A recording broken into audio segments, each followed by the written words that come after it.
we're not on an equal footing. There is a way to communicate, Ms. Roberts, that doesn't involve profanity.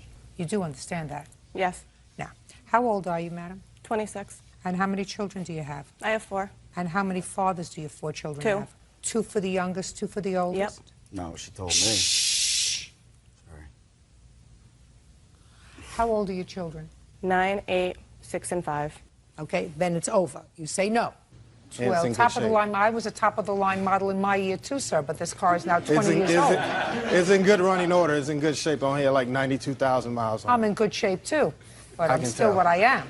You know what I'm talking about? I can tell. 20-year-old car is a 20-year-old car. 20-year-old car by like 2 owners. It's I'm in not good telling shape. you how old I am, and I've only had 2 owners. That still doesn't change anything. You understand? I understand. What? What? What's supposed to say here?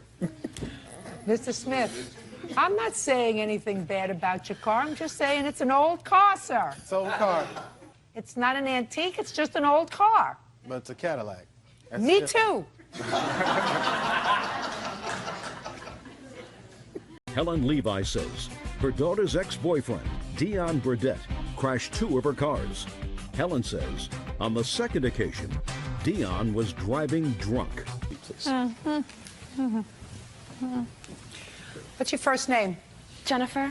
Jennifer, this used to be your boyfriend? Yes. Your mother's complaint is that on 2 separate occasions involving 2 separate cars that she bought for you, you allowed Mr. Wonderful over here to drive the cars, and he totaled them. Yes. The first incident, there was insurance, and there was a $500 deductible. Second instance, she bought you another car. You again allowed, what's your first name? Dion. Dion, to drive the car because you don't learn from your mistakes. And he totaled the second car. Yes. Then you decided you had enough. Yes, that's correct. When was the first accident, Dion? January 26th. Tell me about that. I asked her to leave me the car in case Were I you needed living to go. together? Yes. How long had you been living together? Approximately 6 months. You asked her to leave the car. Why? In case I needed to go somewhere because I didn't have insurance on my vehicle at the time. Where was she going? She was going to school. And what were you doing that day? I just sat at home all day until I went to pick her up and had an accident.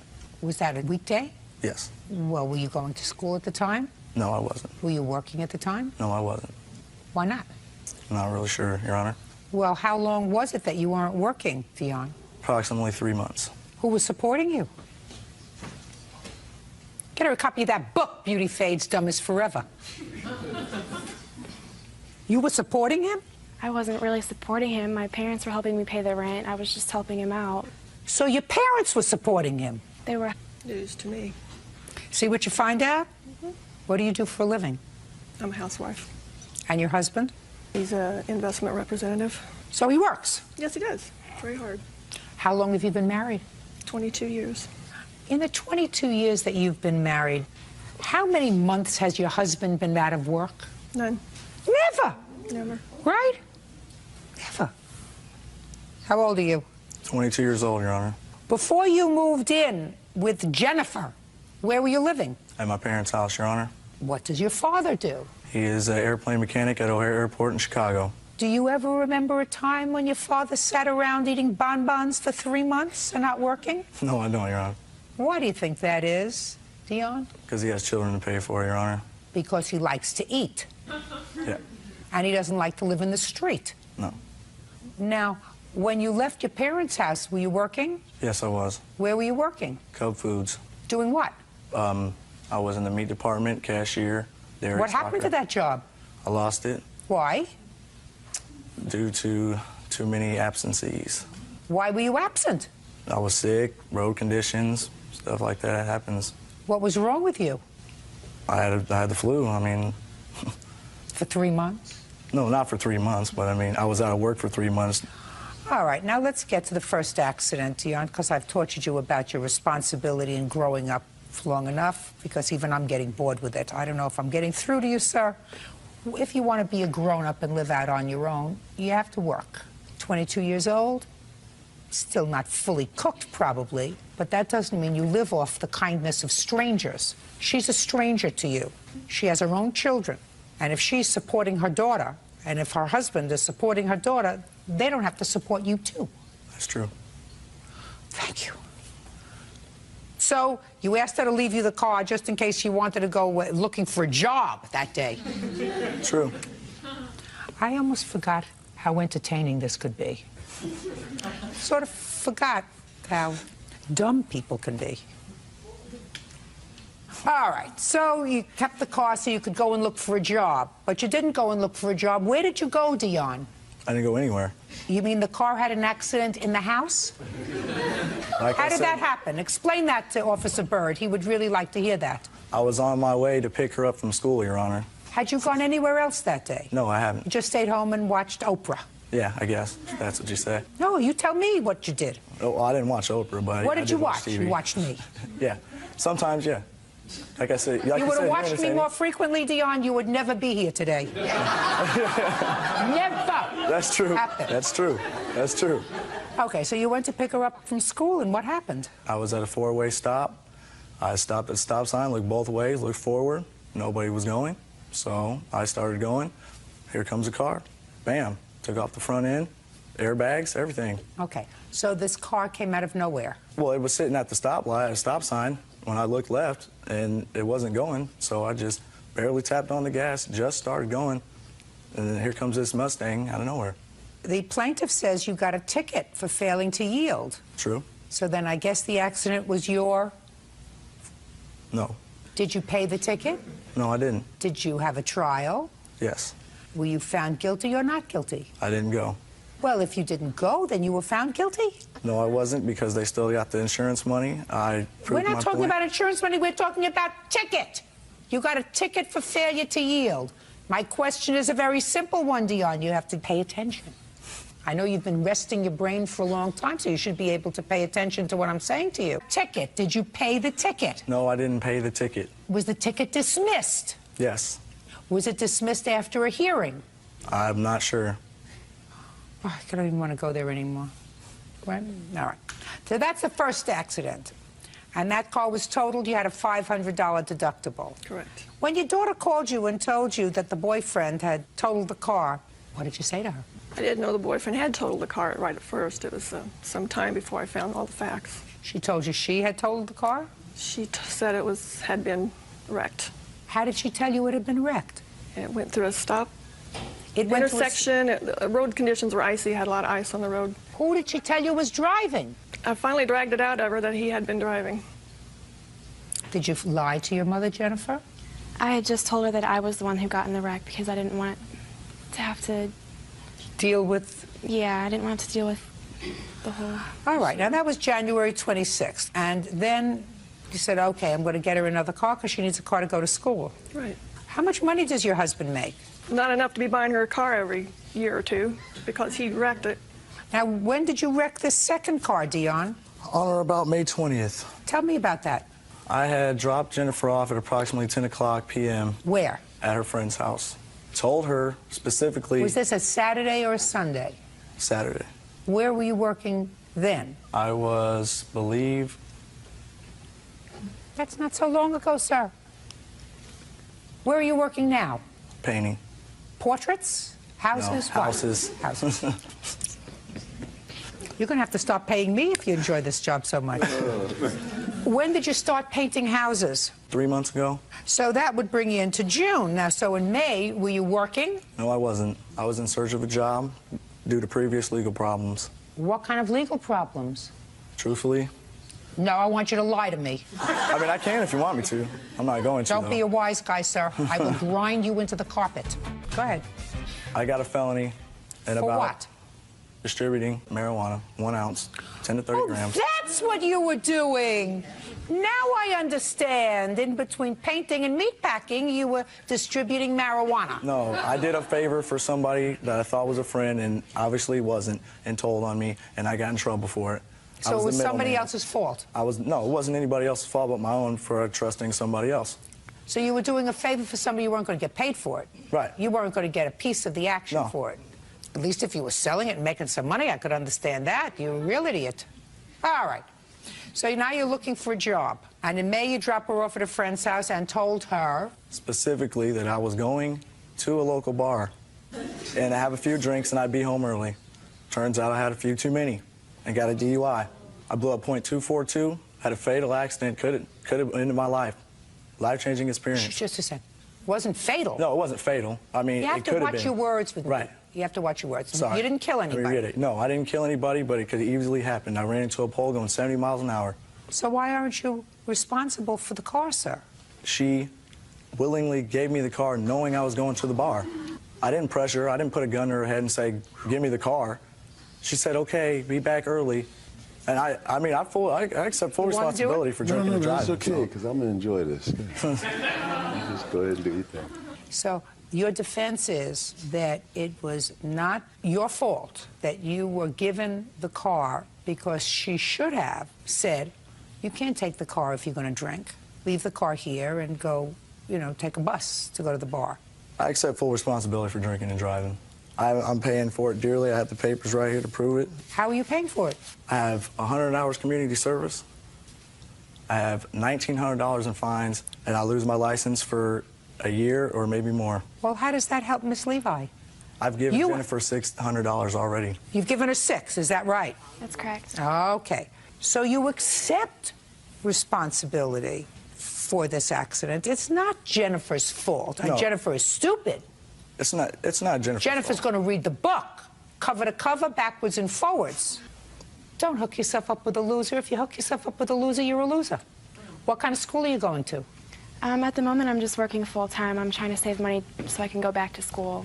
If you're going to school and moving forward and your family is trying to help you get there, you don't hook up with a loser who's unemployed. You don't hook up with was he arrested for this distributing marijuana while he was living with you? No, that was way before I met him. But you knew about it. I did find out about it eventually. Well, it seems to me Dion kept a lot of things from you. Judgment for the plaintiff in the amount of $3,400. Thank you. That's all. Shauna Ross is suing her cousin, 21-year-old Pauline Ross, for the value of a state-issued check. Shauna claims Pauline kept money that was intended for her. Miss Ross, the defendant is your cousin. According to what I've read in your complaint, she had had some trouble with Child Protective Services. And there came a time that you agreed to watch her children in exchange for a state check for watching her children. Yes. You watched the children. She got the state checks, 2 of them. According to you, Yes. she cashed them both and did not give you any money. Ms. Ross says that you only watched the children a little bit. Her boyfriend watched them more than you did. So she kept the money, and she's got some countersuit about you calling Child Protective Services and making some false allegations about her after all this went down. What's your first name? Pauline. Pauline, how many children do you have? 3. You're expecting another one. Yes. How old are you? 21. You have enough children, Pauline. Yes. Did anybody ever tell you that? Yes. Who else told you that? Everybody. So add my voice to the rest of the pack. You have enough children, there are other things to do in your spare time. How old are your children? They're You have to think about this? 1, 2, and 3. And who's the father of your 1-year-old? Dion. And who's the father of your 2-year-old? I don't know. And who's the father of your 3-year-old? Dion. And who's the father of this one that you're going to have now? His name is Nick. And how long have you been with Nick? 9 months. Shh. Now, when your cousin was watching your children, who was your boyfriend then? Nick. Dion or Nick? Nick. When did your cousin watch your children? She started April the 2nd when I started my job. What kind of job did you have? Waitressing. Now, who filed the papers for your cousin to get the state check? We both did. And when you filed the papers, you said you were working, correct? Right. And you were receiving welfare. Yes. So they said, well, maybe they can cut some of this welfare money by giving you money to pay a babysitter to get you back in the job force, which Yes. will hopefully keep you out of the baby-producing business. How much did you receive in checks? Because the checks came to you, right? Right. How much was the first check? The first one was $768. And what did you do with that check? I moved into my house. So you used the money for yourself. Right.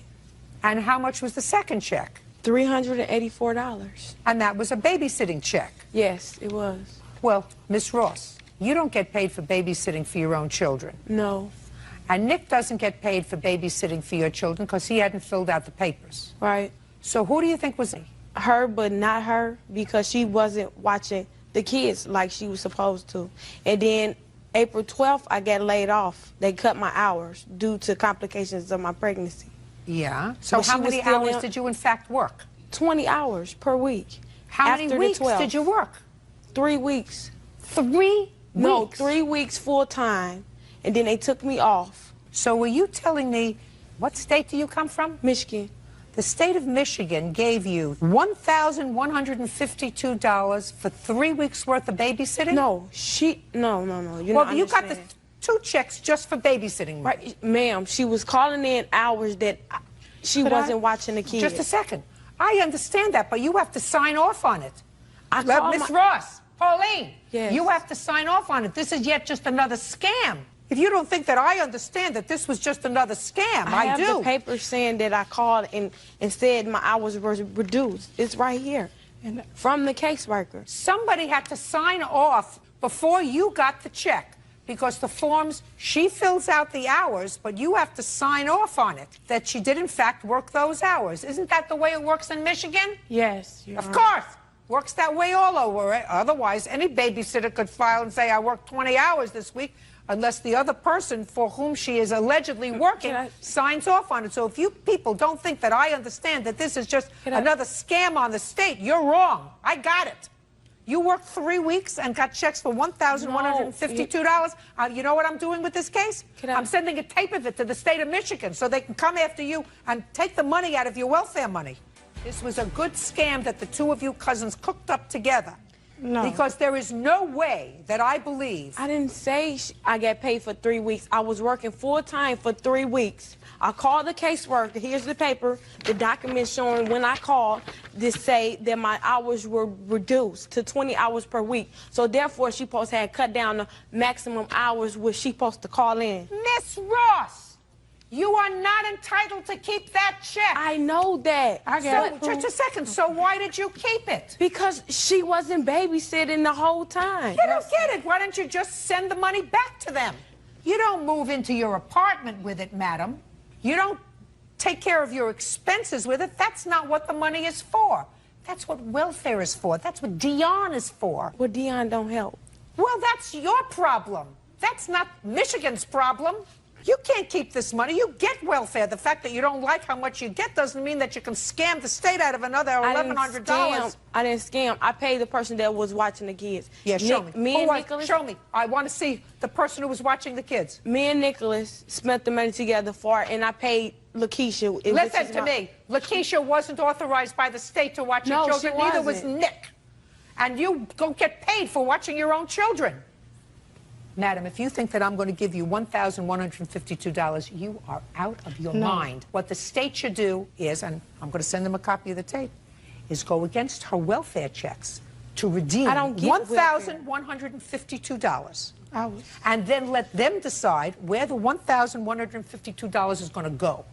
That's what the state of Michigan ought to do. So they have to get the money back, and then they're going to give it to you. Thank you very much. That's all. Goodbye. James Herring says his ex-girlfriend's boyfriend, John Chavez, owes for a loan to bail him out of jail. John says it's James's fault he was arrested in the first place. Oh, that's interesting. Mr. Herring, you and Mr. Chavez share a girlfriend. Not at the same time. No. She was your girlfriend, then she was Mr. Chavez's girlfriend, then briefly she was your girlfriend, now she's back with Mr. Chavez, and if my reading of these documents is correct, this would be the lovely Jennifer. And according to your complaint, despite the fact that you had not been together, according to you now, for 1.5 years, you had some mail for her. Yes, ma'am. So you took her to her house. Yes, Your Honor. And when you got to her house, there was a confrontation with Mr. Chavez. And according to you, Mr. Chavez was arrested. Yes, Your Honor. You bailed him out of jail. Yes, Your Honor. Even though he assaulted you. Yes, Your Honor. On his promise to pay you back the bail money, which he has not done. Yes, Your Mr. Honor. Chavez says you felt terribly guilty about what happened. You came, bailed him out of jail. There was never any promise to pay you back. All very peculiar. Mr. Herring, did you know Mr. Chavez before this incident? I met him through Miss Jennifer Berger, but I have not known him prior to her relationship with him. When did you and Miss Berger terminate your relationship? January 2006, maybe somewhere in that area. Is that right, Miss Berger? No. When was it?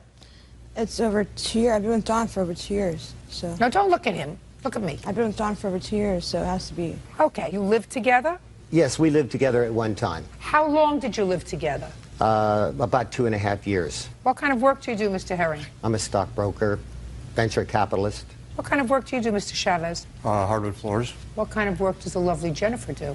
She doesn't. She doesn't do any kind of work. Well, she doesn't have a job. She's a full-time job. Yes, very much so. Now, you last lived together with Jennifer 2 years ago. We still share a residence occasionally. What does that mean, sir? Basically, she still has a lot of her things at my house. However, she does see Mr. Chavez from time to time, and she goes over there and spends some time, and then for whatever reason, then she comes back and stays at my house. We've become very good, close friends, and so she always has a place to stay in the event that she needs a place. But you said you didn't talk in 2 years. Stand up. I didn't say that. I didn't say that. I said we haven't been together for over 2 years. No, you said you hadn't talked in 2 years. I didn't say talked. What? I didn't say talked. Misunderstanding. You said you haven't been together Right. in 2 years. But during the 2 years, I've been over the house. I'm mostly with John. Mostly with your boyfriend. Now, you live together as a boyfriend and girlfriend? It's been on and off-ish. What is your legal residence? With Jim. Mr. Herring. Yeah. You are three of the weirdest people that I've come in contact with. It's a very, very long time. It gets weirder. It's ridiculous. The whole thing is ridiculous Well, unless there's absolutely. something that I'm not seeing here. Absolutely ridiculous. All right, miss, when did this incident happen? When you went over to take Jennifer, the lovely Jennifer, some mail, according to you, that had come to the house? I don't know the exact date. You're on the 7th or the 6th of March. Of what year? Of this year. Go ahead. And then I bailed him out on the 10th of March. Well, what happened when you went over there? Well, when I went over to give her her mail, I called her and let her know I was coming by. She had a driver's license, her registration to her car, etc. She'd been gone for about 4 or 5 days. So I went over and I knocked at his door, and she answered the door. She came out, and I gave her her mail. I said, I'm going to be leaving. I don't want any confrontations with Mr. Chavez. Why should you have any confrontation with him? Because I've had him in the past. Go ahead. And so I started to walk away, and she came out and talked with me for a minute, and then he came out and got right in my face and started to assault me. And at that time, I turned around and I told him that I was going to call the police. I went out to my car and I called 911. The police came. They talked to me for a few minutes. Then they went down and talked to Mr. Chavez. And apparently the conversation was that they could decipher who started the fight, so to speak. They didn't press any charges against him or me. However, he did have a warrant out for him, an outstanding traffic warrant for $25,000 warrant. $25,000 warrant for not registering his car? No, Unlikely. I don't know what it was, ma'am. I think it was a headlight or something, but it was a $25,000. You must have really ticked off a judge, Mr. Chavez. So they arrested him. I'm speaking. Yes, so they arrested I'm speaking. Yes, ma'am. Mr. Chavez, you must have really ticked off a judge to put $25,000 bail on you for a broken headlight. It was for no registration on the vehicle, driving with out of driver's license in possession, and no proof of insurance. And when did you receive this violation? 2004. But I was working for a guy that owned a car lot, and I was driving one of his vehicles back to the lot and got pulled over. And I, from the understanding that his dealer plates were not currently... What do his dealer plates have to do with your not having a driver's license? Well, I just didn't have it in my possession. Mr. Chavez, I've been in the justice system. How old are you? I'm 42. Not quite as long as you've been on this earth. But a $25,000 bail on what amounts to nothing more than driving without registration for the car doesn't sound kosher to me, Mr. Chavez. Do you understand what I mean? Oh, no, I understand what you're saying, but it was because of his dealer plates that were on the vehicle, and the dealer plates were supposedly not up to current registration. So Yes. Oh. So they took him into custody. Yes, ma'am. And tell me how it came about that you went and bailed him out, Mr. Herring. I just, for whatever reason, decided to go down to the LA County Jail to talk to him. I wanted to find out why he had such animosity towards me. You mean you wanted to find out that question? I can tell you the answer to that question in a second. The lovely Jennifer. Yes, well, yes, ma'am. But I wanted to find out for myself why there was just such anger and so on and so forth, because I did not have any anger towards Mr. Chavez at all. If Jennifer wanted to see John or be with him, I had no problem with it. You may not, but he does. Yeah, apparently. So I went in there and I talked with him, and he... You live in Los Angeles, is that correct? Yes, ma'am. Right. So very strange here. Go ahead. So I was visiting with him, and he'd been in for 2 or 3 days at that point in time. 2 or 3 days on a traffic infraction. He pleaded with me and begged with me. He even started to sob. He begged me to post bail for him because of his daughter. He also promised at that time that if I bailed him out, he would most definitely pay me back. Go ahead, Mr. Chavez, let me hear. That's all untrue, you know. I'm not scared of saying that I cry, but I'm not going to be crying to him. All right, that's first off. Second off, just tell me what happened. When he came to visit me, he wanted to know why there was such animosity and what he could do to not have the animosity between us anymore. And I said, well, you don't want no animosity? Bail me out. He bailed me out, and that was it. And when, for the first time, did he ask you for this money back? Actually, he asked Jennifer to give me a letter, but she never gave it to me. Why? Why didn't you give it? I said I wouldn't. I didn't receive it from him. Your Honor? He asked me to give him some papers, but I didn't want to get involved. I said, this is between the two of you. You deal with it. I'm out of it. I wasn't going to serve. It was, I think, to serve him. When was your next court date? March 12th. And what date did he bail you out? Do you recall? No. Do you recall, sir? March 10th. March 10th. And you had already been there for 5 days? Yes, ma'am. Had you been in jail before, Mr. Chavez? Yes, ma'am. Same jail? Yes, ma'am. For how long? 30 days. And did you do the 30 days? Yes, ma'am.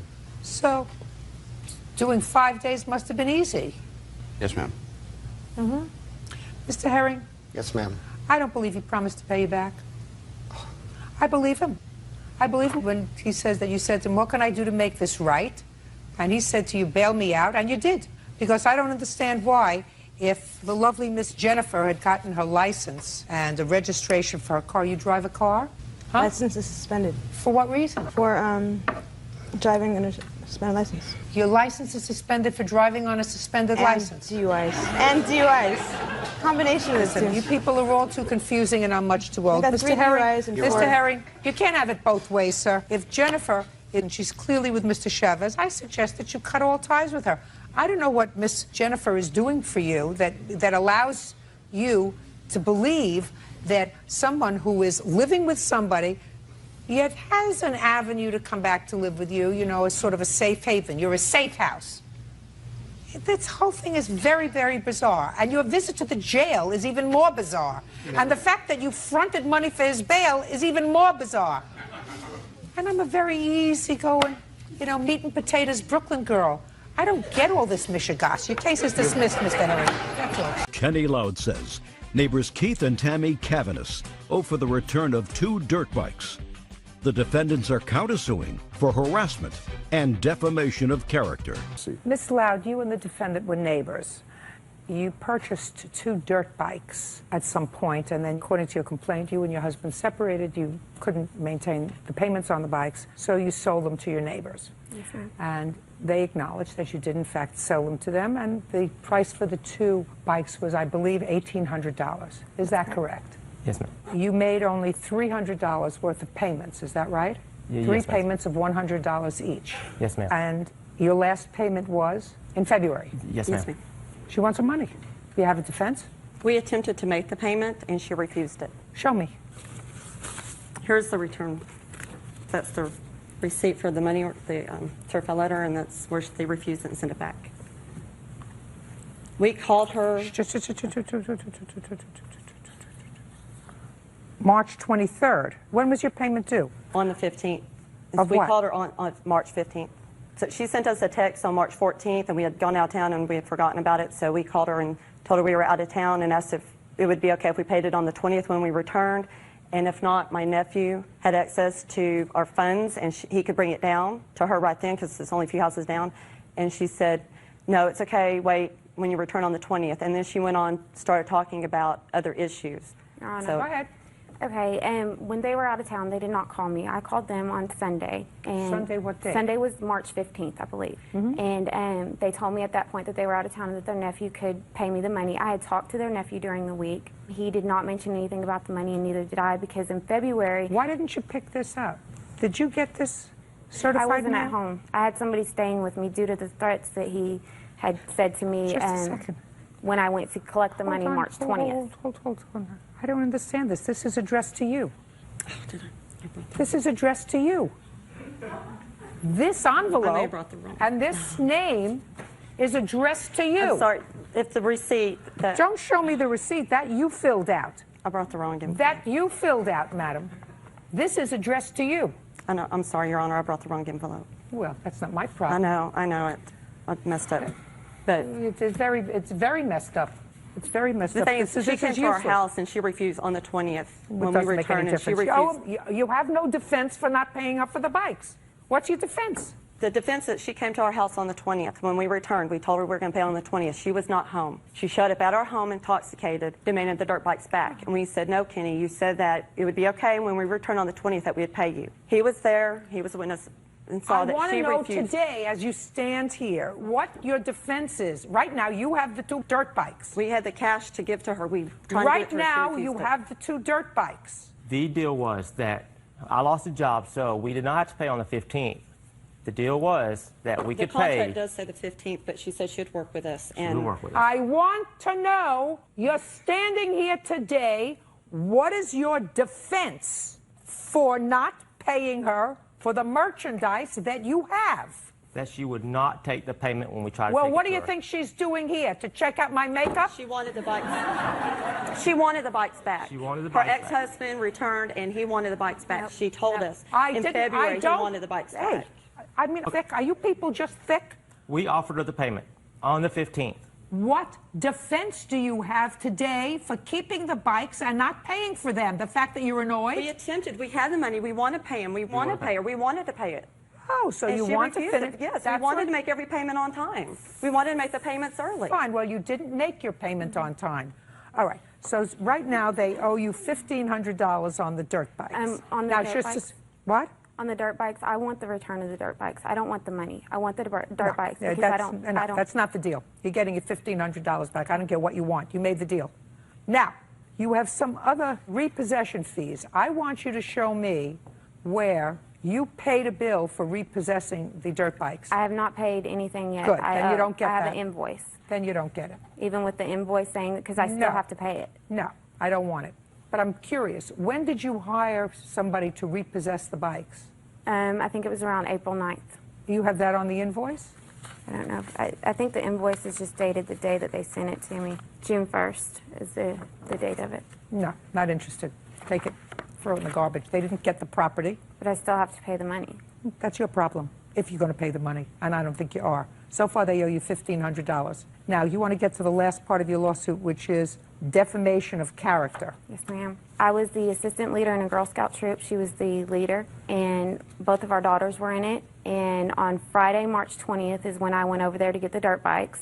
And then Saturday is when she sent an email to all of the parents, to the girls in the Girl Scout troop, saying that I was no longer going to be the assistant leader. Let me see. I had not resigned.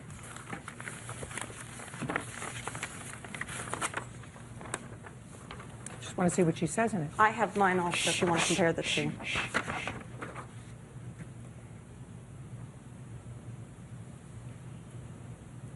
This is not defamation. She says, as some of you know, I am needing an assistant to help me with the troop. Kenny no longer will be the assistant, so I need help ASAP. She doesn't say Okay, anything else about you. I was forced out of the group by her when I had sent. I don't care. I had talked to the. That's not defamation. When Show me something that indicates that she defamed you in some way, madam. Okay, because of that email, I found out about that email, and I had called corporate Girl Scouts, and then they came in, and at that point she had said, well, Don't tell me what you said. She said it to, Yeah, they owe you $1,500. Now I'm going to entertain in 30 seconds or less your counterclaim. She kept calling counsel over and over again. They were just Don't tell me irritated. what they were just. And she told them that I... You can't tell me what she told them. That's hearsay. I have the letter from the counsel. I don't she care told if them you that have I a stole letter. money. Just a second. I don't care if you have a letter from counsel. I don't read letters from counsel. Letters from counsel are hearsay. You have anything that she wrote? Oh, I have the letter that she sent to all the girls. Well, she sent it to counsel to send it to the girls, and saying that I told them stuff, which I didn't. And then the letter from counsel says that she had me investigated for stealing money. I don't care. That's hearsay. Do you understand? That she had me investigated for stealing money? That's hearsay. This is not defamation. She's saying that I understand that Tammy Cavan has communicated with you by email or in person about a week and a half ago that I had quit the troop. That's not what she said at all in her email to the troop that you gave me. She just said I will be needing a new assistant and Kerry will no longer be. She didn't say you quit. Show me where it says you quit. I have the resignation letter. I don't have it. I didn't ask you anything. Okay. Do you still have that email? You have that? You still have it?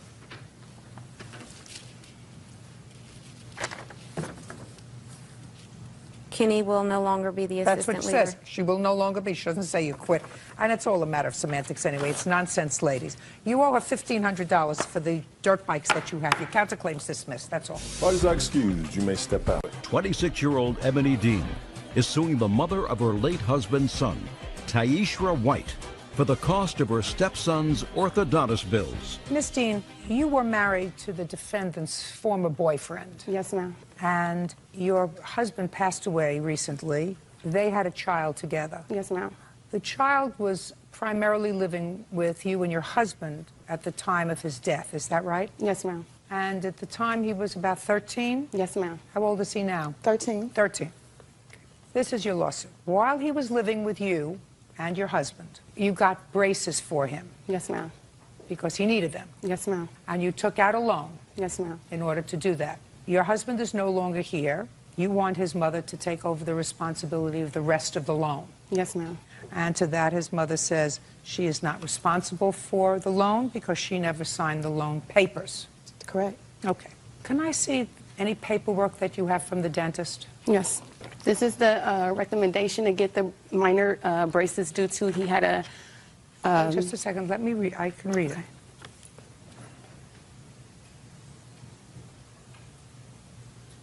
So this was the referral that was done on May 21st, 2007. Yes, ma'am. And at that time, was he in fact living with you, or was Yes, he full was custody. living with you and your husband? Yes.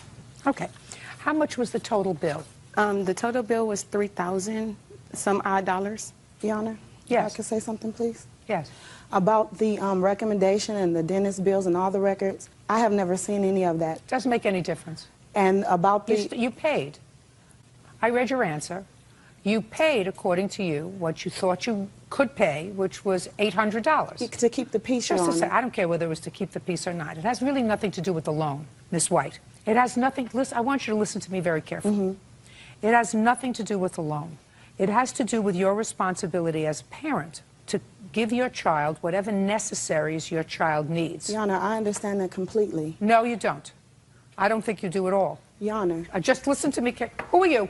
I'm her husband. It has nothing to do with you. Judge, listen to me. Has nothing to do with you. This is not your child. Yes, it is. Has nothing. No. It has nothing He is to my do. child. No. He stays with me in my house. I That's don't my care whether child. he I've been stays with raising him you. since he was- Listen to me. It has nothing to do with you because you have, at this point, no financial responsibility with regard to the child's dental care. I do too. He's in my house. I'm married Okay, to listen, her. this is not a discussion that you and I are having.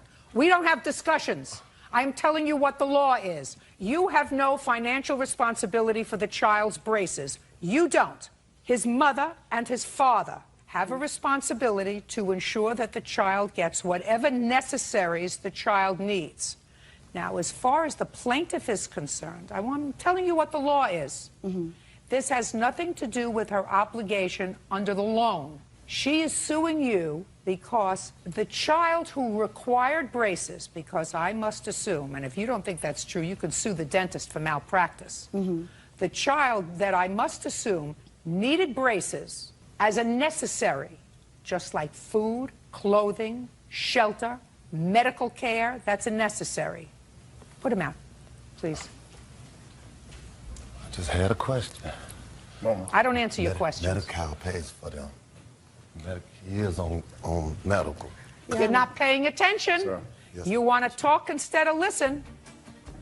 Just as your husband has no financial obligation to this child, absent a showing that the state is paying any money for the child, neither does the plaintiff when she was his stepmother. Okay. She took on that responsibility because I assumed that the child's father couldn't get a loan in his name. She assumed that responsibility while she was married to your former boyfriend. She was the child's stepmother. Okay. She is no longer the child's stepmother. A situation that came very close to home because I understand that you don't think that she should have any visits with him. No, that's not true. In any event, you are responsible, Miss White, for necessaries for your child. Yana, can I say something? I haven't Yes, been now able to you can say anything. something. Okay, Malik had Medi-Cal at the time. Now, when you have Medi-Cal, there's certain points that you have to, come up to with your mouth for them to say that they can have them. Well, Medi-Cal denied him because he didn't have enough points. So Right. Medi-Cal said that, he didn't need them. Let me ask you this question, ma'am. You think you're a good mother? Yes, I'm a very good mother. Well, then I want you to think about this. Because he didn't have bad enough teeth to qualify for free braces, do you think that that means that the child didn't benefit from having braces? That requires a yes or a no. No, but, could you let me talk a little No, bit? I want you to. You think that these people put braces on your child No, because he didn't need them? That's not what I'm saying, Your Honor. Then I want you to tell me what you're saying. Do you think Okay. that his father and his stepmother obligated themselves financially because they paid for a substantial part of this loan I wasn't back? involved I'm in- speaking. Because they wanted to torture him? No, Your Honor. Do you think that they put on the braces because a doctor, a private doctor, said that your son could benefit from having braces? Yes, Your Honor. Yes. Your Honor, And please let me say something, just- please. I'm begging you. Go ahead. The thing is that I wasn't involved in the process at all. When they told me about the loan and everything, they had already did everything. Fine. They didn't It has even- nothing I to could do have with went the and got a loan. second Excuse me, Your Honor, opinion. can I Put your hand down. No. I could have went and got a second opinion. We could have went somewhere else to try to get something that we both can afford. I have 3 other children. I wasn't involved in anything. It was all about a control issue. Oh, we're doing this. Here, you pay this. Involve me in something. Listen and to then she me wants carefully. me to pay all of it. Listen to me carefully. She wouldn't have come here if the child's father was still alive. No, she wouldn't. No, have. just listen to me. She wouldn't have come here if your child's father was still alive. If she came here, I would have said, listen, he's a parent, just like she is. You obligated yourself to pay for this. Child's father, he pays for it. But she has no responsibility to pay for the necessaries for your child. She's the been theory, paying half all this time. It has nothing to do with the loan. You're not understanding me. Your head is fixed in the loan. It has nothing to do with the loan. Okay. I'm trying to get it through to you. You don't understand. These braces are necessaries, just like you give your child breakfast, lunch, and dinner. Okay. And as the parent that's left, you are responsible in the law for all the necessaries of this child. All of them. She's not responsible anymore for anything with regard to this child. You are responsible for everything, having nothing to do with the loan. The only reason she had the loan is because of her husband. You are responsible for your child's medical and dental care. And there's an outstanding balance now of $1,127. That's your responsibility.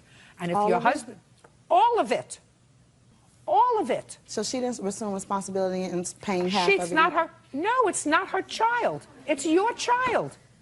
It's your So child. she can go out and get a car, and he totaled it, and here, you pay it because this is your child, without consulting me at all. No, a car is not a necessary. Put your hand down. A car is not a necessary. If your child, however, needed an emergency appendectomy and they took the child to the hospital, and there was a $20,000 medical bill, and the child's father died, you would be responsible for the entire $20,000 medical bill because you are his mother, and you are the only surviving parent. And whether they consulted you and you could have gotten the appendectomy cheaper or not, it doesn't make any difference. It's your responsibility. You are his mother, not hers. So it would have been his father's if he was alive, but he's gone. Wow. That's the law. Judgment for the plaintiff in the amount of $1127. Thank you, Your Honor. 23-year-old is suing Tiffany Johnson Cross for crashing into her car in the parking lot of their apartment complex. Why didn't you have insurance on your car? I didn't have insurance at the time. I didn't even know that it lapsed. I had a change of address put in, and my insurance was not mailed to the address that I was residing at. So once I spoke with them, I didn't know that the date was up. Let's go back, Ms. Cross. Where were you living? I was living in Forest Park, and then I switched. I'm now in an apartment at Fairfield, but they didn't know that. Do you have a lease where you're presently living? Yes, I do. When did the lease start? It started in the end of November. Of 2009? Yes. And on what date did your insurance lapse? My insurance lapsed on 2/19/2010. Go over there and show me where the accident happened, because each of you claimed that the other caused the accident that we're talking about, and this was in your building. Go over and show me what you were doing. I was driving. She was behind you. Yes. And she acknowledges she was behind you, because I read your answer. Yes. You were behind her. Go ahead. I was driving down. I was trying to turn right into my parking spot. Do you have assigned parking? No. So you go where there is an open spot? Yes, ma'am. Okay, go ahead. I was turning right into my parking spot when she tried to go around me to the right, and which led her to coming, hitting my passenger door and fender. So she went around you on the right? Yes, ma'am. And where those lines are, I assume there were these lines? Empty spaces? Yes, ma'am. Okay. Now, you can step back. Now you go over, Miss Cross, and show me your version of what happened. You're behind her. Yes, I was behind Miss Cawley, and she turned to the left. These spaces here were full. It was 9:30 at night. There were no spaces right here. She turned to park to the left. I proceeded to go past her because she did a complete left turn. When I proceeded to pass her, Miss Cawley, I guess she may have saw another space, and she wrapped back around to the right, and she hit me. I'd like to see pictures of the car.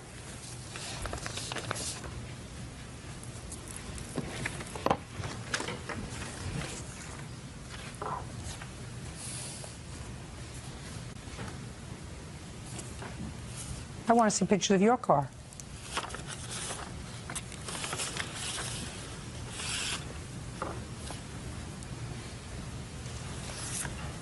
You hit her. She didn't hit you. No, the damage to my car was more than that, but because of the apartment place we live in. You hit, I'm looking at her car. You hit her car with the front of your car. No, the damage is actually on the side. If you look at the other pictures, it's actually on the side of my vehicle, and that's on the corner. It's not in the front.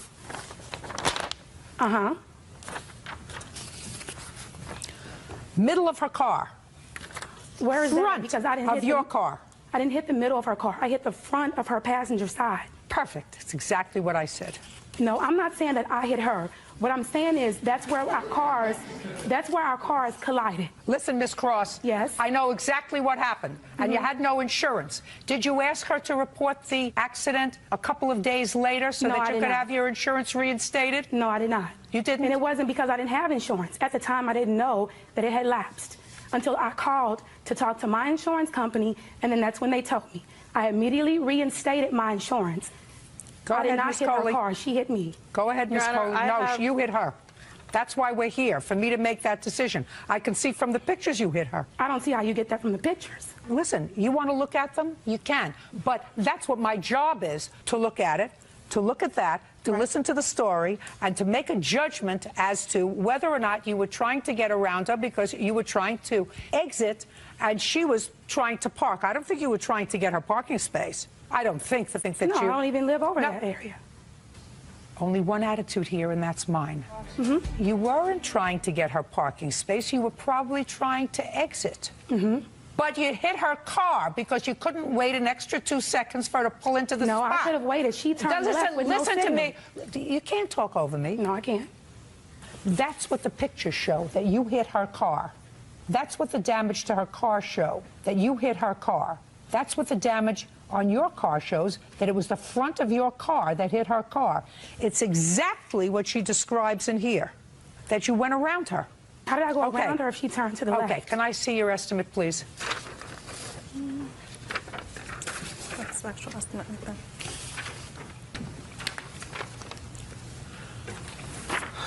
You still living there? No, ma'am. When did you move? I moved at the beginning of April. Was your lease up? No, ma'am. Why did you move? I moved because I had 2 jobs. I lost my main job because of the fact they shut down, so I moved back in with my parents. Judgment for the plaintiff in the amount of $1,954. Your counterclaims dismissed. Cars are excused. You may step out. Juanita Nuno is suing her daughter, Carolyn Torres, for a loan to bail her grandson out of jail. Juanita says she may lose her home to foreclosure.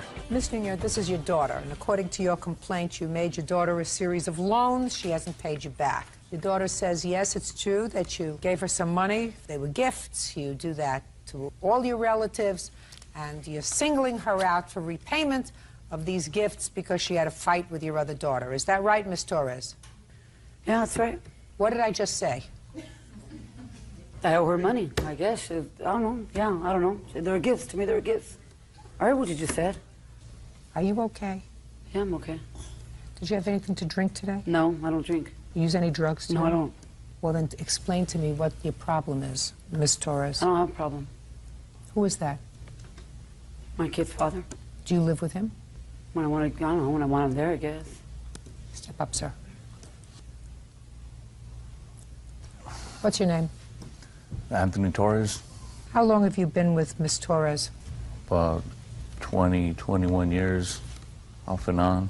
Do you work? Yeah. Your wife suffer from a disability? No. Well, is there something wrong with her today? She seems to be out of sorts today. Well, because I don't think she should be suing me, that's why. Why did you agree to come here? I don't know. Did you discuss coming here with your wife, Mr. Torres? Yeah. Why did she come? Because it's a lawsuit and she needs to come. Juanita Nuno says her daughter, Carolyn Torres, owes for a loan for bail. Juanita says she posted her grandson's bond after he was arrested for burglary. Now, if you've been with Mrs. Torres for 20-some-odd years, then you are the father of this young man who got himself into trouble last year? Yes, I am. And the first loan, according to you, Ms. Nuno, was for bail for your grandson. Yes, it was. What was he arrested for? The jack broke into a school. So he was arrested for burglary? Yeah. Did you call your mother and ask her for bail? Yeah. What did But you say he called to her? her first, though. He called, and I called after. Who called? I think my son called first, and then my niece called me, and then I called her back. And when you called your mother, what did you say to her? Bail him out. I don't have the money. And what did she say to you? She said, what happened? And I explained to her what happened. The jack broke into a school, so can you bail him out? She does everybody else, so I figured she'd do him. Why didn't you bail him out? Like I said, I don't have the money. Well, how do you support yourself? By his child support checks. Well, you live together. Why does he send you child support Well, checks? when I want to get, I'll call him. He doesn't really live with me.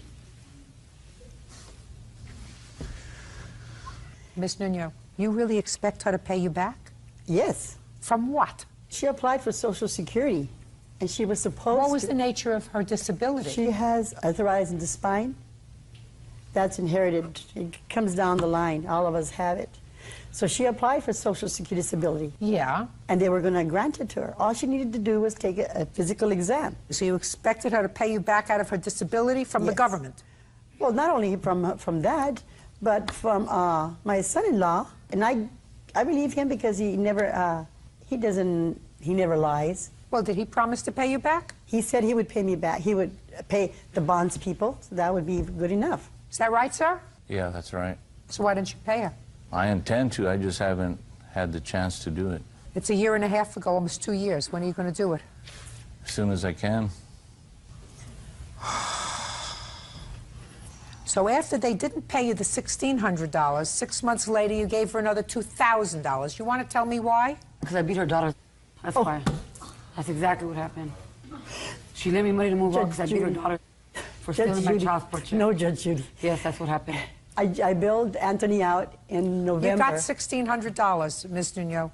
What's the $2,000 for? For getting me out of her house. I was staying with her for 2 months. Why were you staying there for 2 months? Because my stupid son, we lost our house in Redlands, so I had to go move in with her because of what he did. How many other children did you move in with? 5. How old are your children? 15, 14, 10, and 3. And my son, Anthony, that's 18. He's 18. You have a 3-year-old child? Yes, I do. How did you, with your terrible disability, have a 3-year-old child? I guess. I don't know how. Well, how else am I going to have a kid?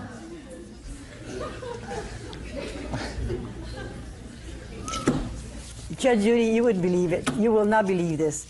I had her put in a convent in Mexico. I had tried to educate her day one, and you know... That's what she went wrong when she sent me to Mexico. She never should have ever sent me to Mexico when I was 10 years old. Never. Do you have anything you want to say to me, sir? He didn't say nothing. No. I'm not speaking to Well, you. he's not going to say anything. I'm not... You still won't say nothing, no. I'm not speaking to you. Well, I'm speaking to you. I'm telling you, he won't say nothing. Listen to me very carefully, Miss Torres. You've already shamed yourself in front of a lot of people. I don't care. You have a 15-year-old, a 14-year-old, a 10-year-old who can all understand everything that's going around them. I feel very sorry for them, and I guarantee you that if you live alone with your children now, I'm putting in a call to social services to go and monitor your home if these children are in fact living with you. Are they living with her? Are the children living with her? Yeah. Well, somebody's going to monitor it. You're not there, is that right? Most of the time, no. Listen, Miss Nuno, there is no question in my mind that having spent 10 minutes with your daughter, you had no reasonable expectation that that $2,000 was going to get repaid to you. Maybe the bail money, because you say that you had confidence in your son-in-law, and he says that he agreed to pay you back and he just hasn't gotten around to it yet. Mr. Torres, you have to find something to do with your time other than make children, sir. You have enough children. You have 5 children. And based upon what I've heard, you're not doing too well. And neither are your children. So you have to find some other way of occupying your spare time, like getting a second job, so you can support everybody, so they can all live together and not scam the government anymore. Do you understand me, Mr. Torres? This is all one huge scam you've been living with her. Judgment for the plaintiff in the amount of $1,600. That's all. Step out. Amanda Peters claims ex-roommate Holly Ward owes for breaking an apartment lease, stealing money from her wallet, and for damaging her car.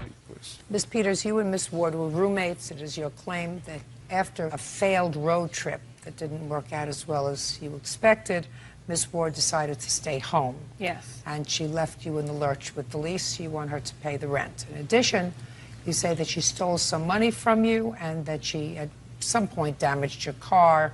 You want her to pay for that. Yes. Miss Ward says she was pregnant, decided to stay home with her parents, I assume, that she denies taking any of your money, and she says that the damage to the car just didn't happen. She also says that your boyfriend moved in with you into the apartment and he wasn't paying his fair share of the rent. So, is this your boyfriend? Yes. How many people signed the lease to the apartment? 2, me and Holly.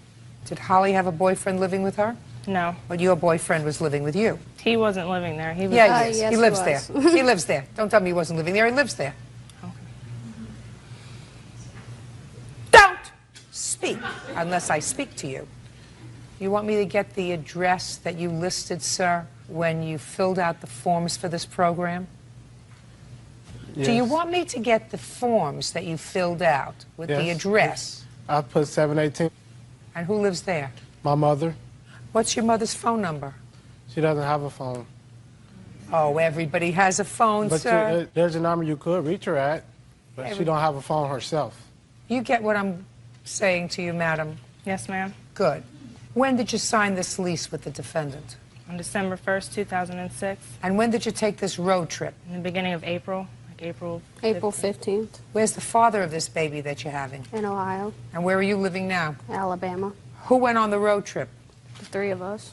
Whose car did you use? Amanda's. You got stopped and you were all arrested for drug possession, is that right? Yes, ma'am. Yes. What happened with your case? I had 2 years probation. What about you? I just got charged as a misdemeanor and got fined. She got charged with all that because she was pregnant. I got charged Doing with a drugs while misdemeanor she and got was a pregnant. we all 3 got, well, me and Amanda got charged with possession too. And what about you? I did 31 days because wouldn't nobody sign for me. No, he got 30 days because he had prior possessions. No, I got 30 days. That is untrue, Your Honor. Now, what is the rent? It's $500 a month. Stand up. Your last name? Lucky, L-U-C-K-E-Y. I'm not so sure. I heard that. Who do you work for? I work for Ford. What do you do for them? We call offices. What kind of work do you do, Miss Peters? I'm a waitress. Fine. Mr. Lucky, Yes. you may have to kick in for some rent, sir. Do you understand? I wasn't standing there at the time. Well, now Yes, he was. Now, just a second. No, I wasn't. Just a second. Now you can stay there.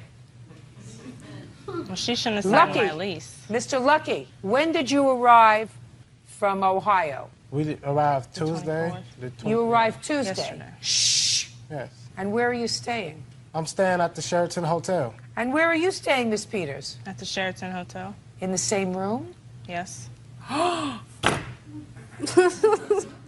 And when you go back to Ohio, you're going to go back and stay with your mother. Is that what you're telling me? And yes. I'm after giving you this case permission. You matter. could stay with Miss Peters.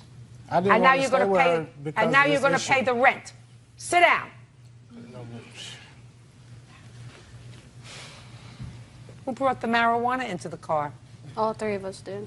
It wasn't mine. No. All Holly three of did. us did. All Holly three of us did. did. We all three went to jail for the possession. It's not what I asked you. I said, who brought it into the car? Holly. Holly. Lucky.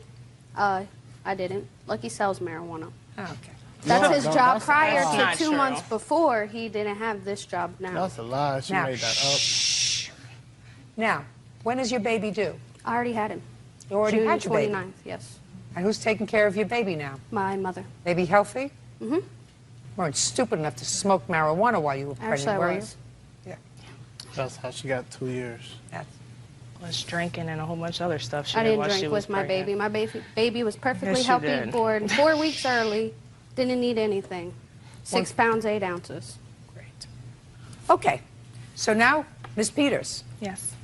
now you have your boyfriend living with you. How big is this apartment, by the way? It's a 2-bedroom apartment. Well, Your Honor, at first, when I first moved in with Amanda, it was in March of 2005. Lucky moved in June of 2005. We were all living in a 1-bedroom apartment. Then his cousin moved in, Lewis, with his baby mama, Shataya. We all 5 lived there. I still paid half the rent. Just they a didn't pay second. nothing. No. Just a second. How long? And Quiet. and his cousin got a job at our job. Just a second. How long did his cousin and his They lived baby there. mama live there? They lived there from What? October till December when we got our 2-bedroom and they got their 1-bedroom apartment. What's your cousin's name? My cousin's name is Lewis, and he was not living there. Yes, he was, Your Honor. Listen, Okay, I am he'll very, manage very everything unhappy else. about Yeah. this whole situation. All I can tell you, Miss Peters, is now you can have your boyfriend full-time. Your boyfriend of 6 years full-time. He's going to live with you and he's going to pay the rent. You get nothing from her. Next. Now, let's talk about this stolen money. You say that she stole money from you. Yes. You No, know from this. her and her Shh, boyfriend. I don't want to hear you. Okay. I'm not happy with you either. Anyone who smokes dope while they're pregnant is an idiot. Now, tell me about this alleged money. All right. I gave my boyfriend $300 to put up for me. I was going to put my car in the shop and have some work done to it. Well, I picked him up one night. He was going to come spend the night with me. The wallet came up missing that night while he was at the house. Yeah, I went to drop him off the next morning and the wallet wasn't there. And he said it was Holly all along. I mean, I really didn't think it was at first, but I found the wallet in her room when I was cleaning it out after she left. Where's the wallet?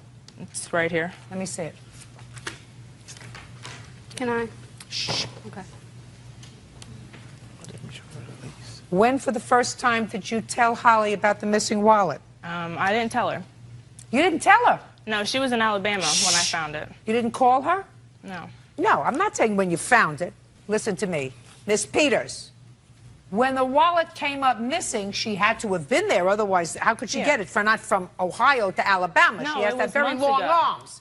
Now, so when did you first discuss with her the fact that this wallet was missing? Oh, it was around the time when we moved into our 2-bedroom apartment. So And around how long did you December- live in the 2-bedroom apartment? I'm still there now. So from December until now. How long did she live there? Until April 15th. So the wallet came up missing in December. Yes. And you found it when? when I came back May 9th or 8th, I mean. Yeah, do me a favor. Return that to her. Tell me about the damaged car. She damaged my car, parallel parking it. When? In November. The first week of November November. of 06? Yes, ma'am. Show me the bill where you had it fixed. I haven't gotten it fixed yet. I haven't had the money. But I have an estimate from where we both took it in. She came with me when I got the estimate. Oh, well, tell me how it happened. Oh, she parallel. He was in the car. I wasn't in the car. She asked to borrow my car one day, and she brought it back with these scratches on the front bumper. Let he me was see in the car. pictures of the front bumper.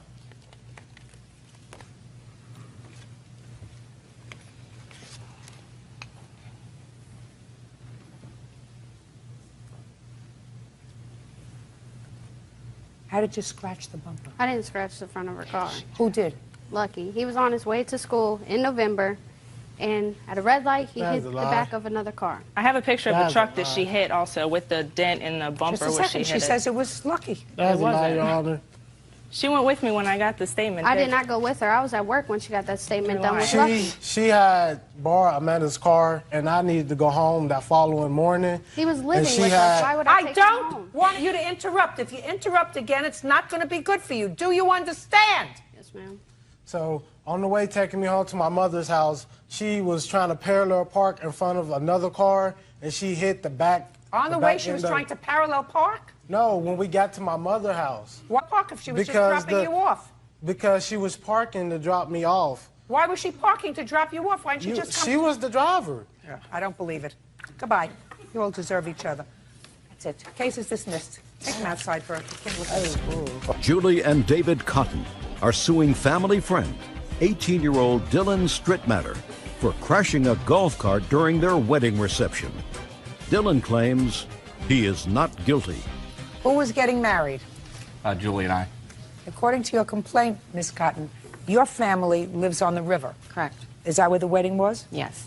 The defendant is the son of an old family friend, and because there was so much land and the venue was spread out, you rented 2 golf carts to sort of help people get from one place to another, especially people who might have been a little older. Those golf carts were just rented for the event. It is your claim that the defendant, without permission, drove one of those golf carts and damaged it. You're being charged by the rental company for the damage to the golf cart, and you want him to pay for it. Correct. Who saw Mr. Strittmatter riding the golf cart? Tristan Hall. How old are you, Mr. Hall? 18. What do you know about Mr. Strittmatter and the golf cart? Well, I was the guy in charge of taking people to and from the parking to the wedding, and we were at the reception. At the golf cart, with Right. a golf cart. Right. And after the wedding, we went to the reception, and we had the 2 golf carts parked over there. And we were all sitting around eating, and I saw them take off in the golf cart, and we just went out. I went out there after them to see what. Saw who taking off?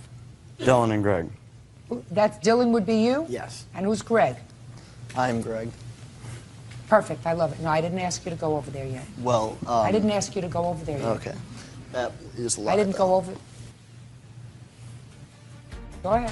Okay, so I went out there, and we were just riding. We were riding around for a little while. Who was riding around? Me, Dylan, and Greg.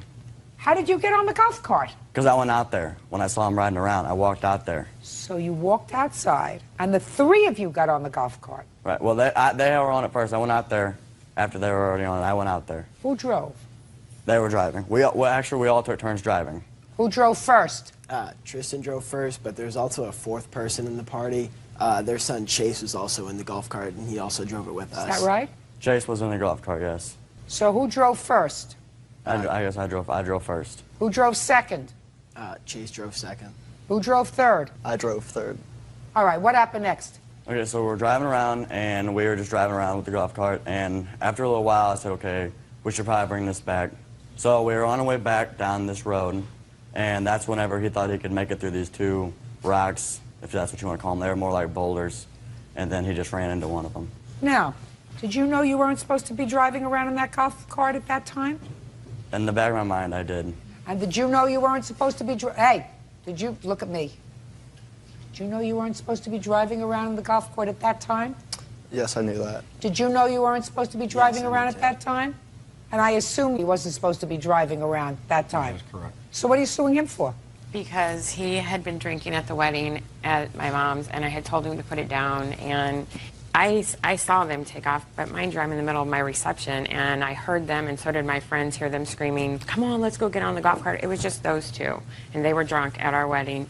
They did take it. The owner of the... Your son was there. How old is he? 13. What'd you do to him? Actually, both of my sons had told them, and so had Tristan, to stop, and he They was were driving driving erratically. around in the golf cart. Well, a little more than driving. He was driving erratically. Just a second. Where do you think it's all his responsibility?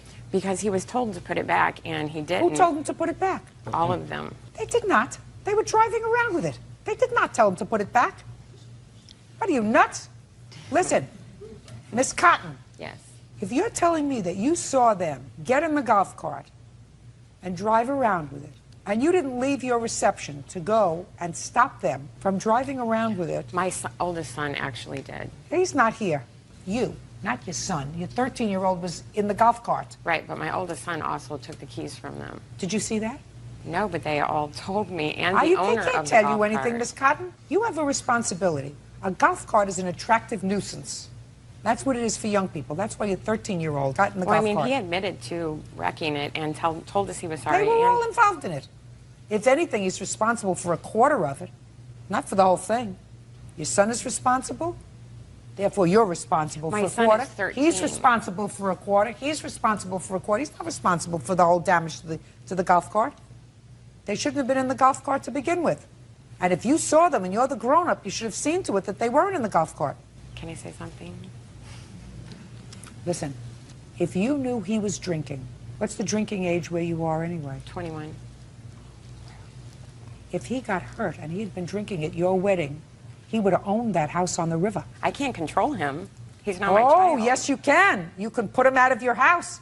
He wasn't at our house. It was an open field. We weren't there. He went off in a different area. Miss Cotton, it's your responsibility when you have an event to ensure that there is no underage drinking. And based upon what you tell me, you saw him drinking and drunk at your wedding. You then saw him get into a golf cart and drive away. And it was your reception, and you couldn't do anything about it because you didn't want to leave the reception. That's what you told me. I didn't see him get in. I heard them say they were going to do it and take off, and people were Miss sent Cotton, I'm after getting them. less and less sympathy for you. I mean, that doesn't give him any right to do that. And he's going to pay for 1/4 of the damage. But I have less and less sympathy for you. You planned a wedding, and you had a bunch of kids, including these two people, not only the defendant, who were drinking at your wedding. And that's your responsibility. You are responsible for the venue. That's what the law says. And if they had gotten into a car instead of a golf cart, and instead of going between a boulder and scratching your golf cart, which is what he did, he got into his car and he killed somebody, you know who they'd come after? You. That's what the law says. I didn't serve him the alcohol, and he stole You it. did serve him alcohol. I did. Duh. Actually, we didn't serve him the alcohol. You did serve him alcohol. Well, I mean, it's in a bar area. Anybody can walk to the bar and get it. He didn't get it from the bar. He did go and take Did you get it from the bar? Actually, there was a fountain outside the wedding reception that had Right. wine, and there's a cup there and cups, and you could just go in and pour yourself some. And did you not look at me and I told Just you a to put second. it down? Just a second. Is Yes, that what you you're did, telling me? Dylan. Then what you do is when you have children and you have open alcohol, you ensure that the children who are there don't drink the alcohol. Well, Miss Cotton, you're going to talk to me. You, me. Maybe you're used to getting the last word. I'm trying to tell you, 16 years of education and 30 years in the judicial system, it's your responsibility to ensure no underage drinking at your venue. Do you understand? Yeah. How much is it going to cost to fix this golf cart? $1,119.35. Your responsibility is $279, young man. Do you understand? Yes. Judgment for the plaintiff in the amount of $279, only because you have to accept a certain amount of responsibility. Think that's reasonable? Sure. Good. That's all. Krista Llewellyn is suing her stepfather, Ernest Flowers, for money loaned and the cost of a computer. Ernest says that Krista breached their contract. Miss Llewellyn, this is your stepfather. Yes, ma'am. It is your claim that you made a couple of loans to your stepfather. Correct. One of them was to purchase a computer that he was supposed to pay off within a year. Correct. According to you. And the second loan was for what? For a $600 post-dated check that he had, and he got into an accident, and they fell kind of behind on their bills. So he asked me to borrow the money, and I said sure, as long as he paid me back, because he had borrowed money before. And that was $600? Yes, ma'am. And how much is owed on the computer? $671. Mr. Flowers, why in the world would you borrow money from your child? First off, for the laptop, she had and her husband had an account with Dell, and it was purchased on that account because I could not get credit through Dell. I explained to her that I would make the payments faithfully, which I have. Show me.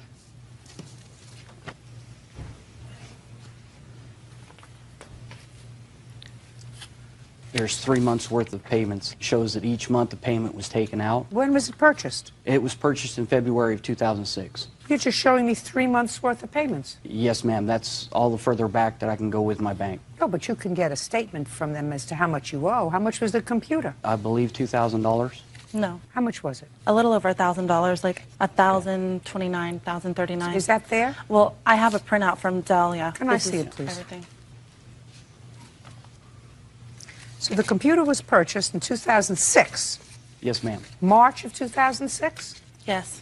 Well, you know, you're never going to pay this thing off. What's the interest on it? $25 every month, and I told them that. You pay $50 a month towards the computer. Only $25 of that goes to the computer. You know what's going to happen? Mr. Flowers, the computer's going to break, and you're going to say, I'm not paying for a computer that I don't have anymore. By the way you're going, you won't be paying for this computer until 2010. Those were the payments that were set up with her when it was purchased. Is that right? Those were the payments set up with me, but they told me within a year they would have it paid off. And I also have a statement from my husband because he talked to him also and said that it would be paid off in a year because we Can I see purchased the that, computer please? and paid it off within a year.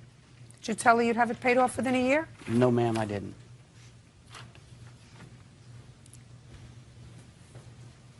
Well, I accept this because it's a notarized statement for someone in the military and your husband is in Iraq. Right. He says that it was supposed to be paid off within a year.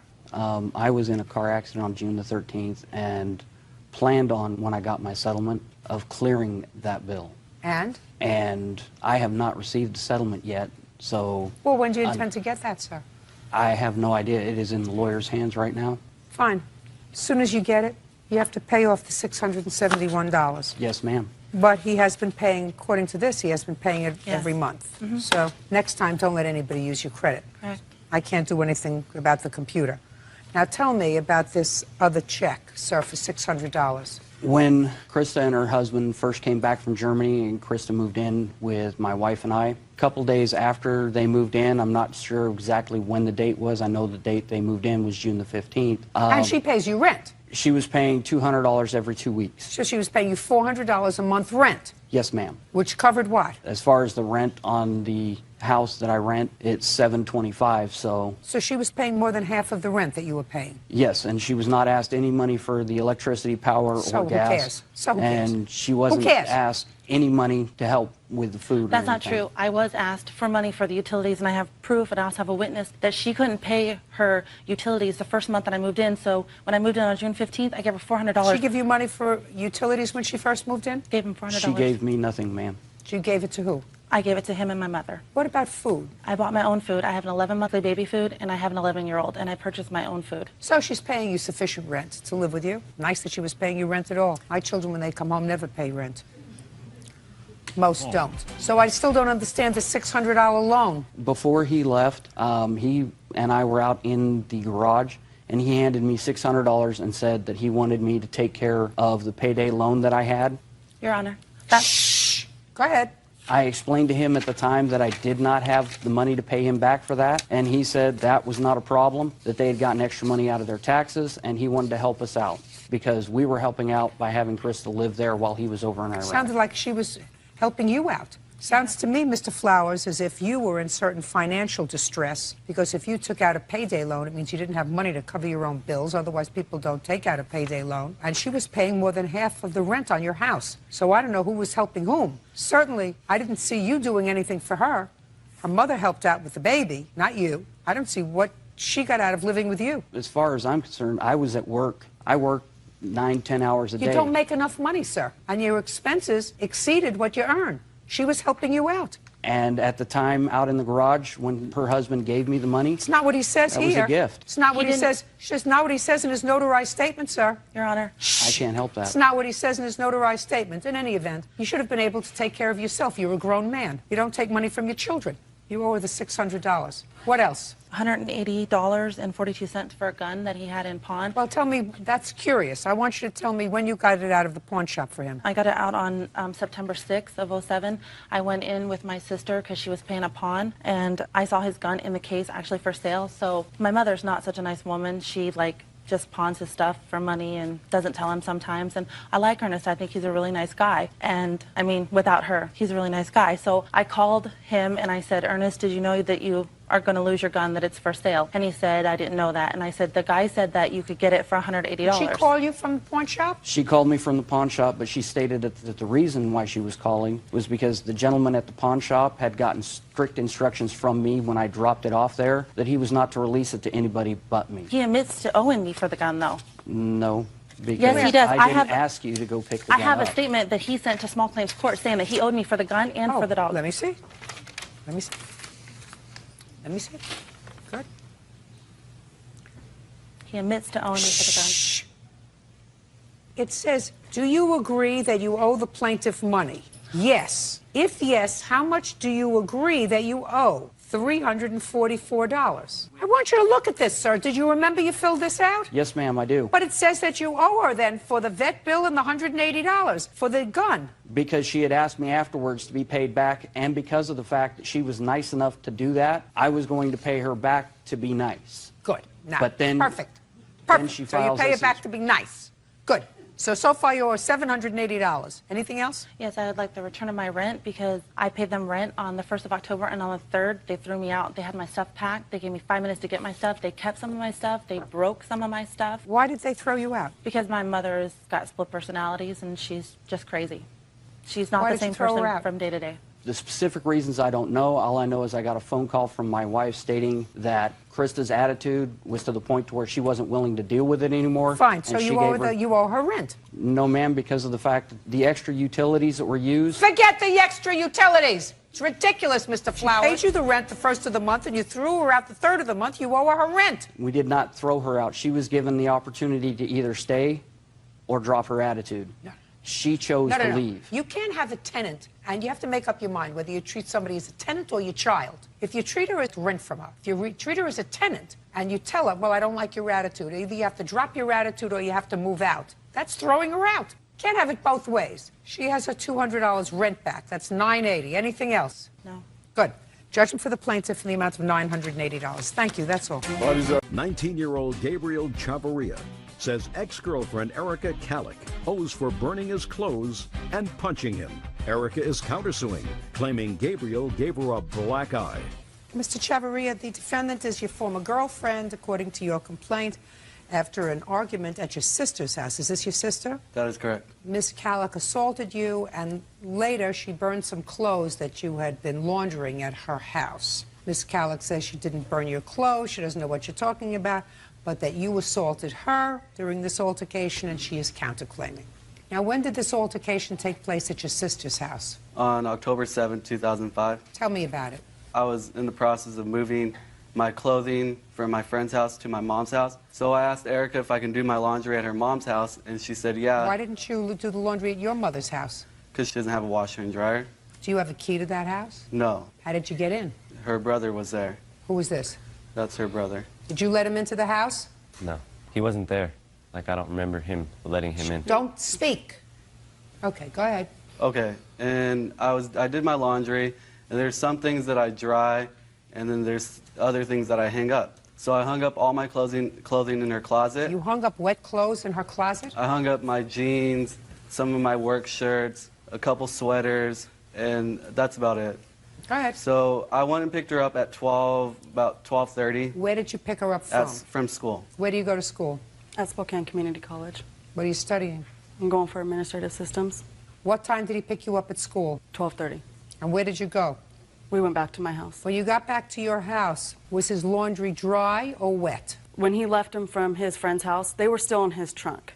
He never did laundry at my house. He was going to, but we ended up going to go look for apartments to live in. How do you know they were in his trunk?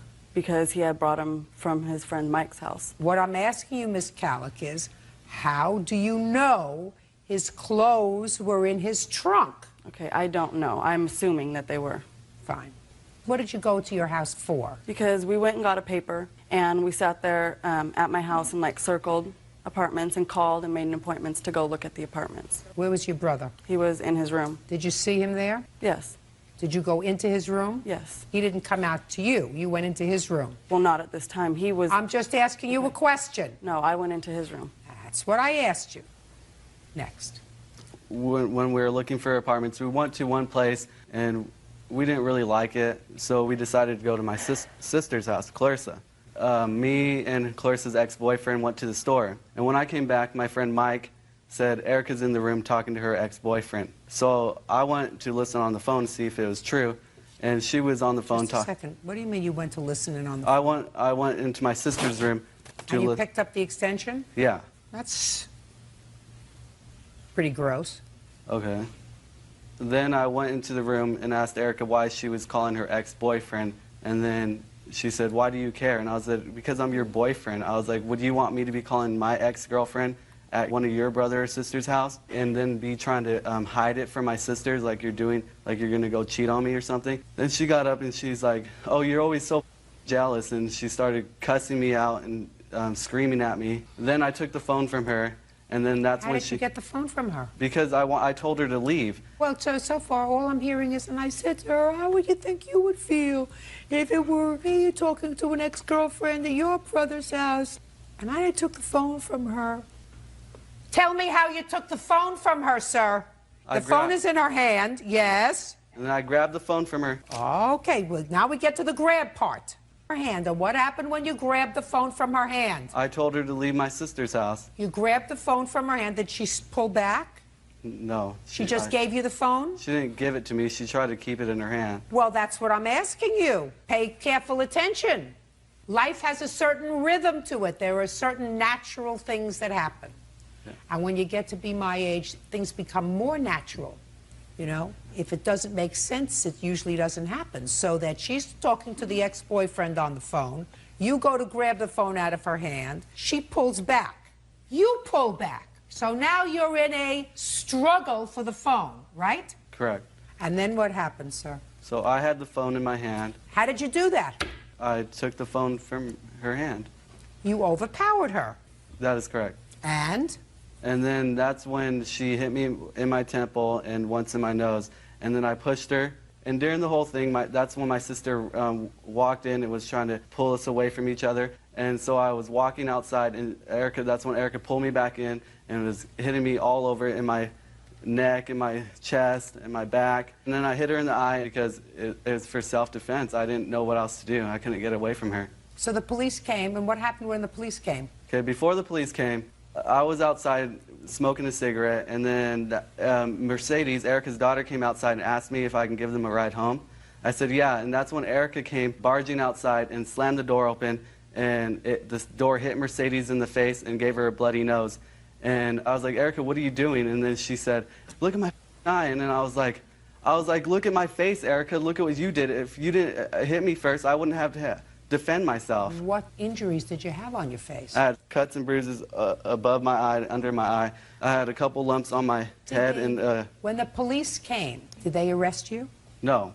Did they arrest her? No, because she wasn't there. She left before the police came. Did you Can file I tell my part of the story? Because this... I'm going to get to you. Okay. Well, no. I'm going to get to you. Okay. Does anybody have a copy of the police report? No. No. According to the plaintiff, you had a prior incident involving domestic violence with him. Is that true? Correct. When was that? June 2nd, 2005. Were you taken into custody on that day? Yes, I was. How did you assault him? I slapped him. So that you're not a stranger to slapping him. Oh, no. I've done it before. What happened when he pulled the phone away from you? He didn't even pull the phone away from me. So tell me what happened when he came into the bedroom, which you acknowledged that he did. Yes. Came into the bedroom and you got into a heated argument about you're allegedly speaking to a former boyfriend. I wasn't speaking to anybody. It was his friend Mike that was talking to my ex-boyfriend because they're friends and they were going to go out to a party or something. So you never got on the phone to say hello? No. Never. So when he came inside and said, what's going on? Let me hear. He stood up and, well, I stood up because I was on the... And what were you doing sitting on the floor? We were all sitting on the floor. Who's all? Me, his friend Mike, and his other sister. You mean the two of you weren't alone in the room at the time? Oh, no. Go ahead. And I stood up because he got on the other line and he heard my ex-boyfriend talking, but I wasn't speaking to him. So he came in and said that I was trying to call him, and it's just common sense that why I wouldn't call my ex-boyfriend at his sister's house. So I stood up and he was calling me all these names and pushed me, so I pushed him back and he hit me in the room. It wasn't in the living room or where he said it was. It was in the room, and I fell back on the bed and got up and then pushed him again, and we just kind of got in a fight, but I didn't punch him or slap him or anything. And then he had a scratch right here, and that was the only thing that he had. I have pictures. Just a second. He had a scratch from what? Well, I'm guessing I scratched him. I don't remember. Well, you must have scratched him because according to you, all I heard was I pushed him. No, and then we got into a fight. But I didn't punch him or anything, like you said. You scratched him? Yeah. What do you mean, yeah? I guess. Let me ask you this question, madam. If you scratched him and he just had a little scratch over here, you think that he overreacted by punching you in the eye? Yes, I do. That's too bad. If you put your hands on somebody and scratch them, give them a little scratch, sometimes you get, listen to me, sometimes you get the worst of the deal. Somebody's going to get the bad part of a bargain every time there's an altercation, a physical altercation. Somebody's going to get hurt a little bit more than another person. And just because you're the woman doesn't give you the right to put your hands on another person. And if you put your hands on another person, you hurt them a little bit, and they hurt you a lot, that comes under the category of too bad. It was in self-defense, Your Honor. Listen to me. Listen to me. That comes under the category of too bad. You can't scratch him and then say, well, I can scratch you, but you better not punch me in the eye. You better not give me a black eye. Now, when he gave you the black eye, were you angry? Of course. And then you went home with your daughter. Now, did you hurt your daughter that day? No, I didn't. She got a bloody nose, but I did not do it. Well, who did it? I don't know. That should have been your primary concern, not your black eye, how your 4-year-old daughter got a bloody nose. It wasn't. That was not my concern. Listen to me. Because according to him, he says he knows how your daughter got it. You came, you opened the door on her face, and that's how she got a bloody nose. Then you put her in the car and you took her home. When did you notice her bloody nose? Right away, right when it happened. Well, if you noticed it right when it happened, how did it happen? Because my back was faced toward her, and then she started crying. I said, what happened? She goes, I got hit in the nose, and it was bleeding. That's the only thing. Then I grabbed her and walked downstairs and walked to my mom's work because he wouldn't give me a ride home.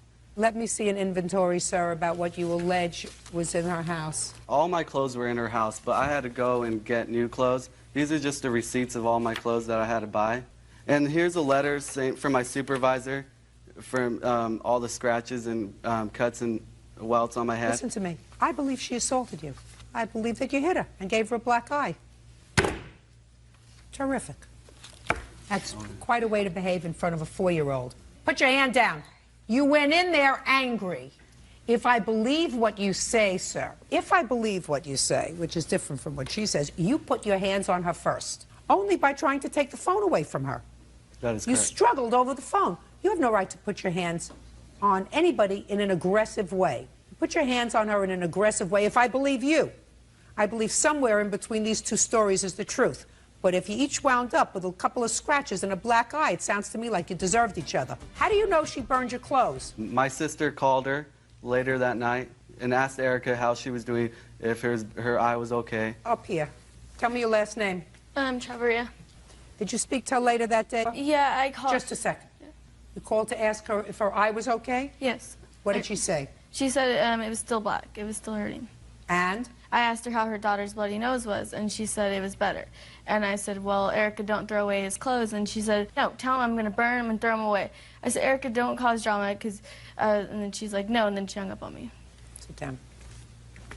You had jeans, sweaters, work shirts. How many work shirts? About 10. Get out of here. Let me see the bills that you have. Let me see the bills that you have.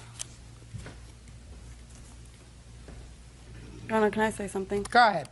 When she called me, she never asked about his clothes because his clothes were never at my house. She asked me if I was okay, and I was like, yeah. I said, why are you going to call, now and ask me if I'm okay when she didn't try and do anything when we were when he hit me. What about when you hit him? What do you mean? Did she try to do anything when you hit him? No. She tried breaking us up and saying, Gabriel, just stop, stop. All the clothes that you purchased, sir, were $453. Judgment for the plaintiff in the amount of $453. Your counterclaims dismissed. That's all. 21-year-old Dora Speicher and her mother, Brenda Waters, are suing the father of Dora's children, Leonard Kiwi, for a loan to get his car fixed, the return of belongings, and pain and suffering. Who's Miss Waters? Miss Spicer, this is your former boyfriend, and you have 2 children with him. Is that right? Yes. How long have you been together? We were together a little over 5 years. How old are you now? 21. And how old are you? 24. So you were 19, you were a baby. You were... I was 16 when we got together. And how old are your children? 3 and 16 months. According to your complaint, things in the relationship went south. You were going to bartend at a party. Mr. Kiwi came to the party. He didn't like the way you were dressed. He thought you were being flirtatious. You even went so far as to wear makeup. There was an altercation, and you left. Yes. Him. Yes. Took the children, and you went to your mother's? Yes. According to your complaint, he refuses to return your personal property. Yes. That's what the case is about. And that personal property, you're talking about your clothing? Yes. And your children's clothing? Yes. What else? My daughter's TV and DVD player that my mom bought her for Christmas. Your daughter, who's 3 years old, got a TV and a DVD player? Yes. Get over it. Now, Mr. Kiwi, let's deal with this one thing at a time, sir. Do you have her clothing? No, I allowed her to come over on an agreement on December 23rd. They agreed to me that I wouldn't call the police on them, that they could come over and... What happened to her clothing? She came and got it with her mother and stepfather. What and about all the of her children's stuff. clothing? She took some of it, but basically almost all of it, and left me with like a couple pairs of clothes that don't even fit them. Did you go there with your mother? Yes, I didn't get all of my clothes. I still had some clothes there, and I didn't take all the kids' clothes. There's still clothes in totes in the garage that fit the girls. Well, just a second. He's their father. Who bought the clothes? He did. My mom did. His mom did. His sister did. Well, you can't take all the clothing. I don't want all the clothes. You took some? Yes. Good. So, and some he has? Yes. Now, your clothing? Yes. I have a few pairs of jeans over there, some more shirts over there. You're talking about nonsense. You're talking about little stuff. What are you suing him for? I mean, I don't get it. You were together 5 years. We're not talking about a couple of pairs of jeans, madam. No, but they're mine. I should be able to get them. Well, do you have her jeans? I found one pair of jeans that was in the dirty clothes, and that's the only reason she didn't pack take it up and get it over to her. Yeah. Now, let's get to your mother. I can't stand to deal with nonsense. You say that you loaned him $1,000 to fix his truck. Yes. When? It was September 12th. What year? Did she give you $1,000 to fix your truck? No, she found a gentleman who at a bar who works on vehicles, and at first I was going to sell my Explorer to him, parted it out. Did but then you he pay said he could- $1,000 to have your truck fixed? Yes, Okay. Now, it is your defense to that yes. that you had loaned her $3,000 a year before. Well, I took out a loan for $3,000 because I was $1,000 behind on rent, so I paid $1,000 on rent, and I gave her $2,000 so their house would not be foreclosed on because they've took out like 4 mortgages on their home. When did you give her the $2,000? Before the Explorer was fixed. Do you have any proof of that? The only thing that I would have had was be like from my bank that say I paid off the loan, but unfortunately I didn't bring that because it's not paid off yet. Okay. Tell me how it came about that you gave her the $2,000. Tell me about it. Dora you know, I'm a was- good judge of what's true Dora and what's was not. crying and stuff, and I felt sorry for him because I thought we were family then, but I can see I guess we're not.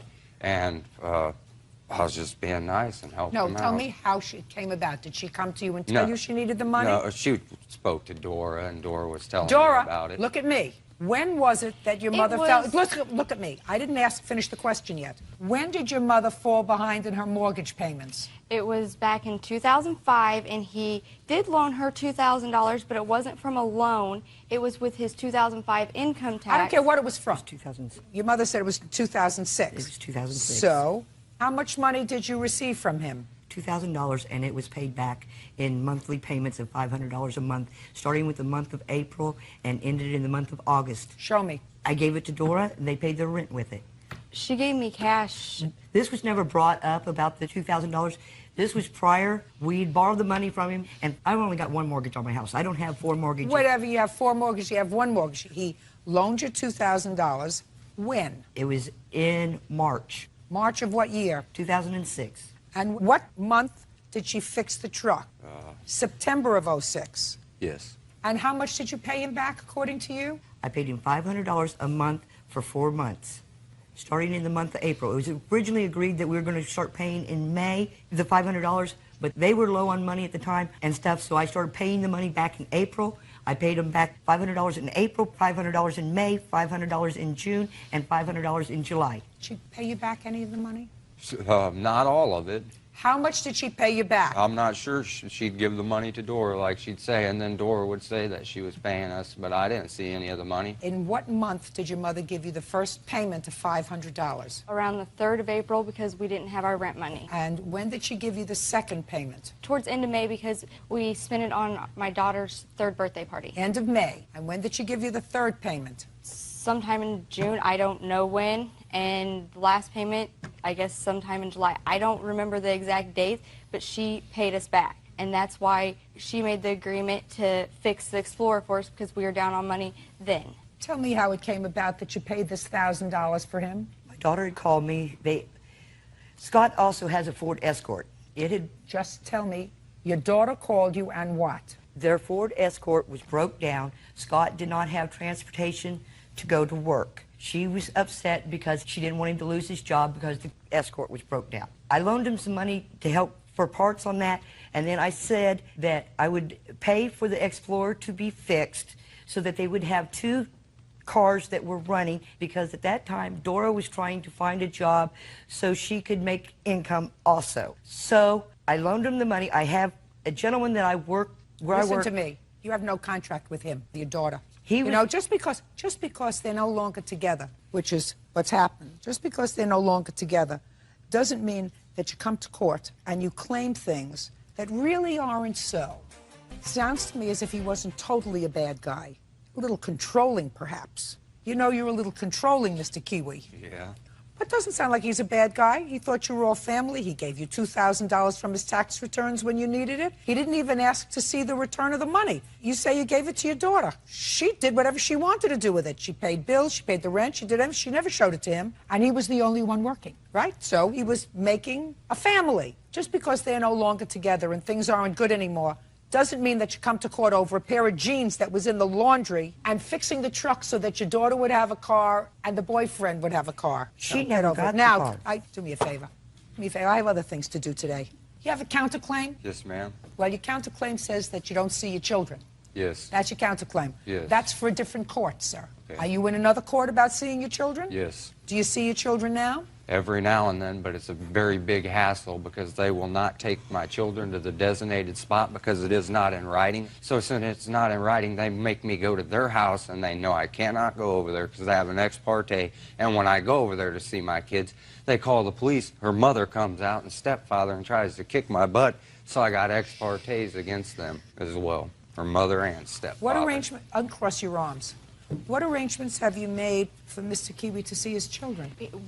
Don't look over there. We have called him, and my sister calls him at work because I can't speak to him. Calls him at work, tells him to meet my dad up the road at a store called Clyde's. He always makes an account. He doesn't have gas. He can't get to where it is. So my dad drives to Steve's, a gas station that's closer to him, and drops off the girls. When was the last time he saw the children? 2 weeks ago. He's supposed to get them this weekend. And before the last visitation, when was the last time he saw the children? 2 weekends before that. Okay.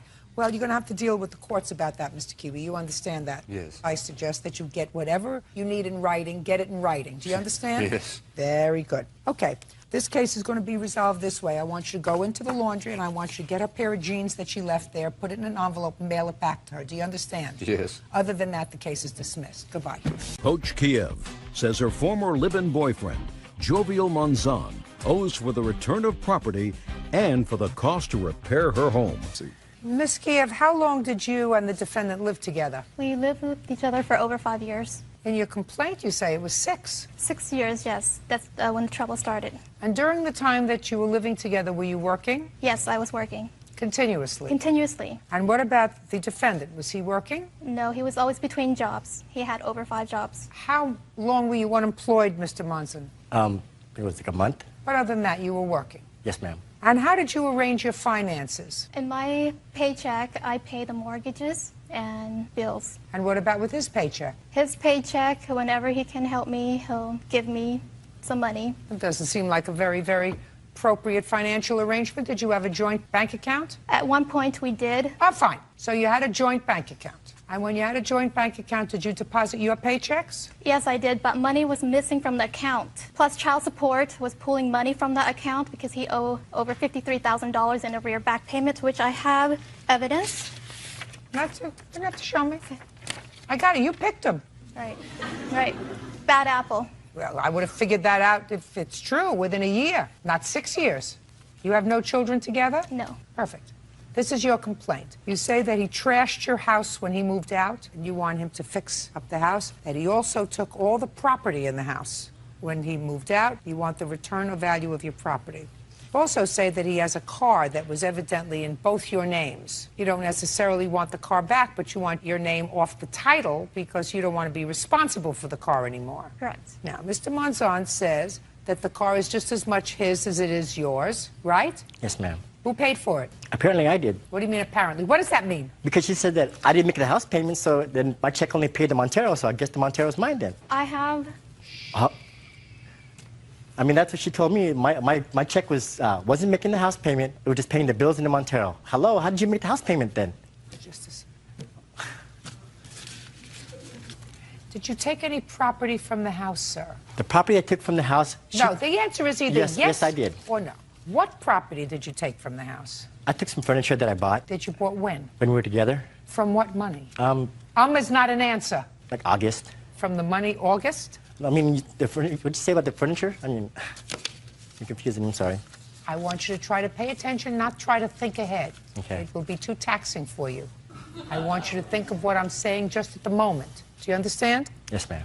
Where did you get the money from that you used to purchase the furniture? Oh, from my check, from my work, my job. Okay. Did you deposit it in a bank account? No, I gave her my check, and I had my own money. You mean you had different money from the money that you earned from your work? Since we were no longer together, as she claimed, I wasn't going to give her the rest of my check anymore. I'm asking you about the furniture that you purchased, sir, that was in the house. Yes, I purchased it. Oh. See, this is not going to be easy. Listen, almost marrieds don't cut it in court, especially this one. Is not particularly interested in your almost married debt, your almost married joint property, your almost married bank accounts. You choose to get married, we've created an entire and an elaborate court system to deal with that. You choose to live together without benefit of marriage. There are certain things that you're going to fall short when the relationship terminates. Do you understand? Yes, ma'am. Very good. So, you want the furniture or the car? I'll take the car. Perfect. Where's the title? I had the register already in my name, because that's what she wanted. Fine, so it's out of her name now. Yes, it is. Is that what you want? Yes, and also the F-150, his truck, my name is also on there too. The F-150 is in my dad's name. It's no longer in the name. Okay, listen to me. Where is all the furniture? Some of it is gone because she abandoned the house and me, and I didn't know when she was going to come back or not. She left right... Where's the furniture? It's gone. Did it fly away, sir? Did the earth open up and take it? Some of the furniture was still there. Okay. Mr. Monzon, you're making my life very easy, sir. Very easy. Let me see pictures of the house, please. Do you want to see the before or after? I want to see both. Okay. And the property that he took from the house, give me an approximate value of this furniture that's gone. The ones that I'm concerned about are my computer, armor, passport, necklace that I got from my mom, my late mother, and... That's not furniture, madam. You're not talking furniture. I'm talking about furniture. I didn't come here for furniture. I came... Oh, because you say in your complaint that he emptied out your house. Yes, but what I'm concerned about is my computer, my passport... Where's her computer? The computer was bought for me. She bought that computer for me. No, I have... Just a second. It's not your computer.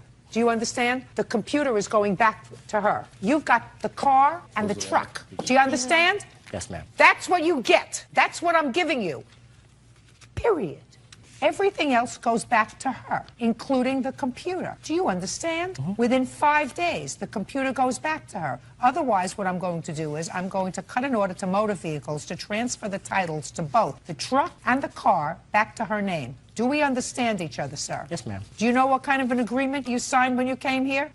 That every decision that I made, you would abide by. Yes, ma'am. Perfect. Within 5 days, the computer goes back to her in good condition. Because if it's not, I'm going to take your car away.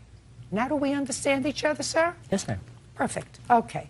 Now I see the nice house. By the way, you have a passport too? No. You're going to have to write away for another passport. All right, it's got a nice house. Can I see the after, please? Perfect. Oh, my goodness gracious me. Mr. Monzone, what were you so angry about, sir? Well, I was angry at her, but I didn't take it out on the house. House don't hit back. I understand from reading the complaint that there came a time when you weren't there. He changed the locks on the house. Did you change the locks on him? Prior to November, I did. Did you let him back in? No, he kicked the door in. And what did you do? I called the police because And the police told you that you couldn't lock him out? No. Okay. Did he come back into the house? He came back into the house. How? He kicked the door into the house. You already told me that he kicked the door once. Right. And the police were called. Right. What happened when the police were called? They told me that you should have locked him up because he has every right to be here. You shouldn't have. That's what I Because I was thought. coming home from work, and I didn't know I was being locked out anyways. I would have locked you out a long time ago, but that's just me. Who made the holes in the walls, sir? I don't believe you. Okay.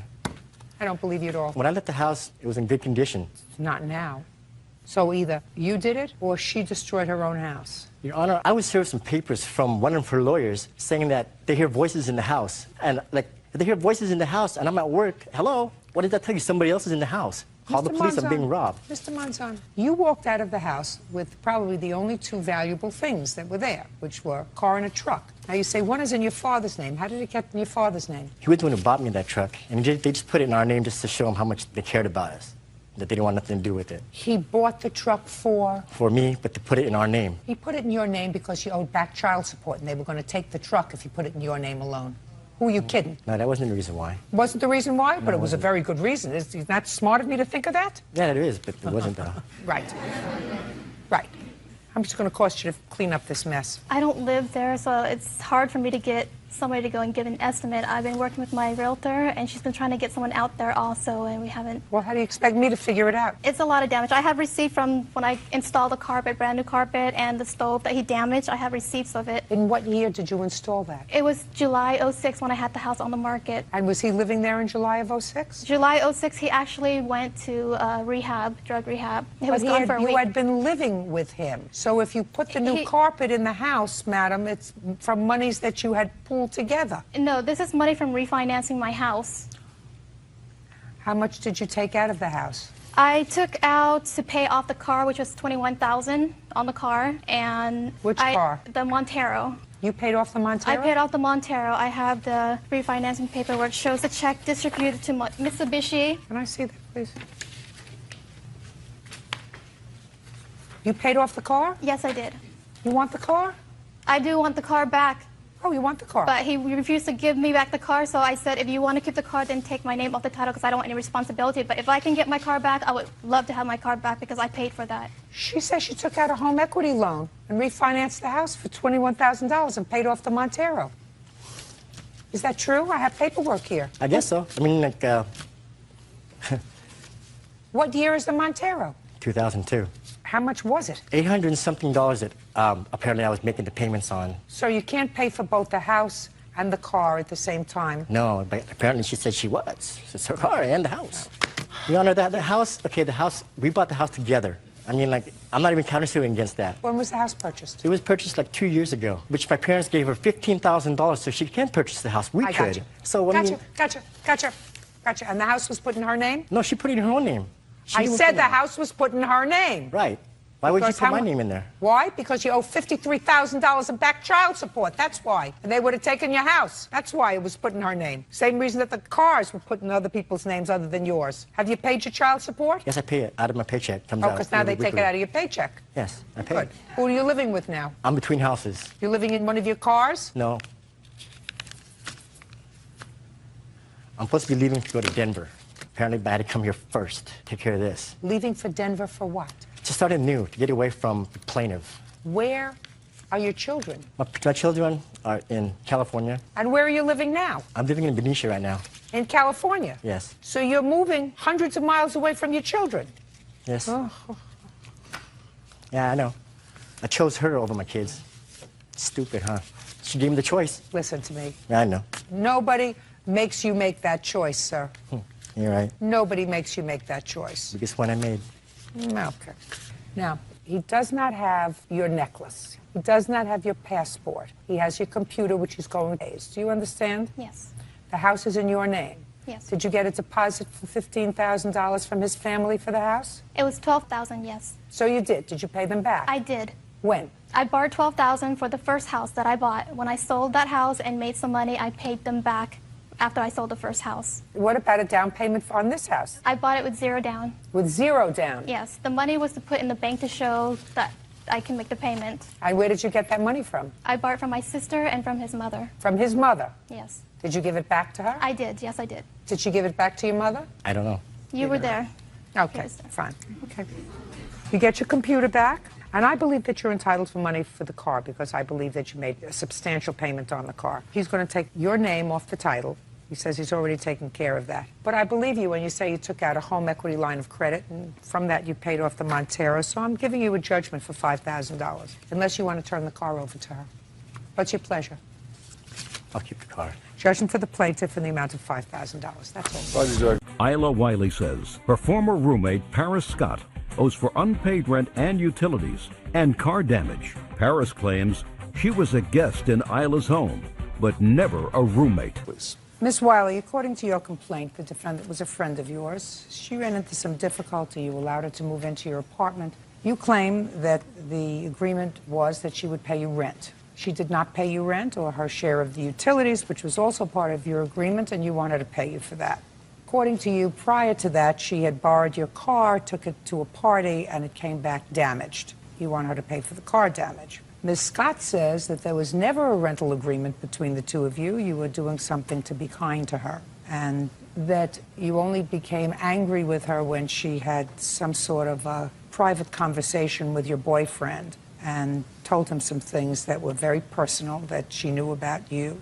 You became angry, told her to leave, and then concocted the story about rent. And she would like her personal property back.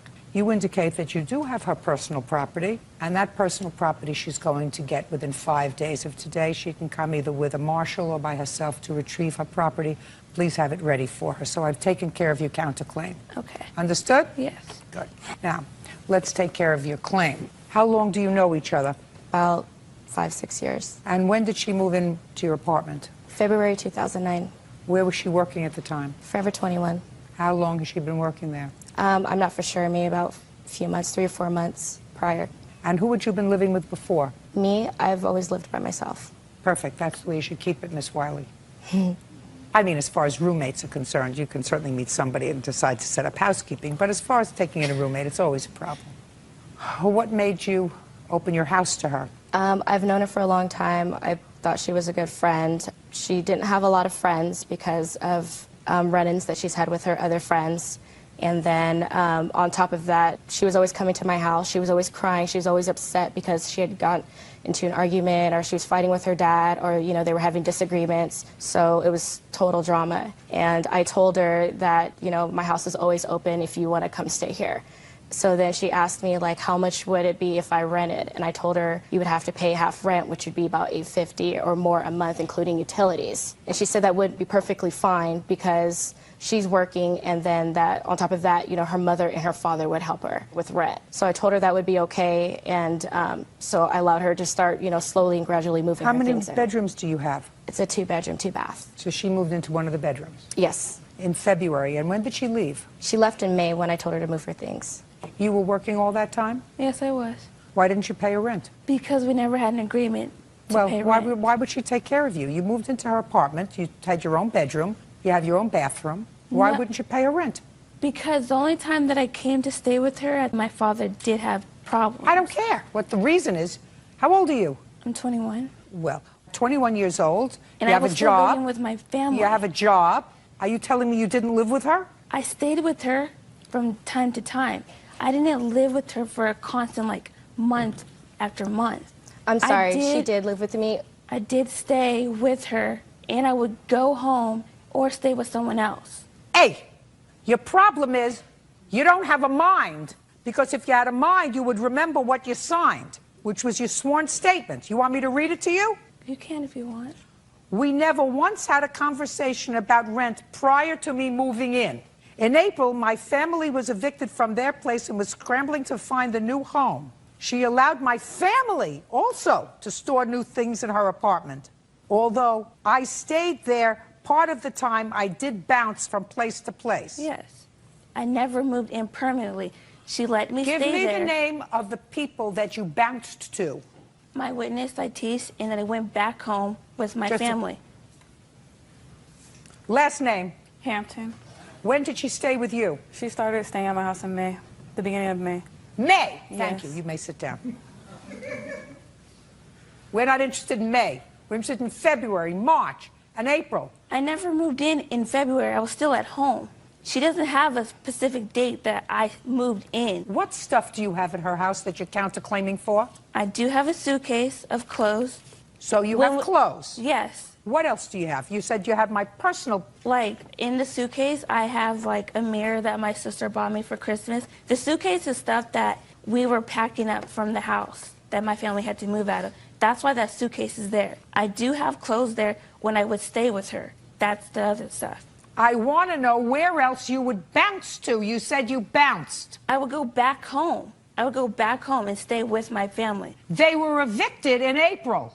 No, they weren't. Yes, you said my family was evicted in April. Not in April, because we just moved out. In April 2009, my family was evicted from their place. I never said in April that... Would you show this to her, please?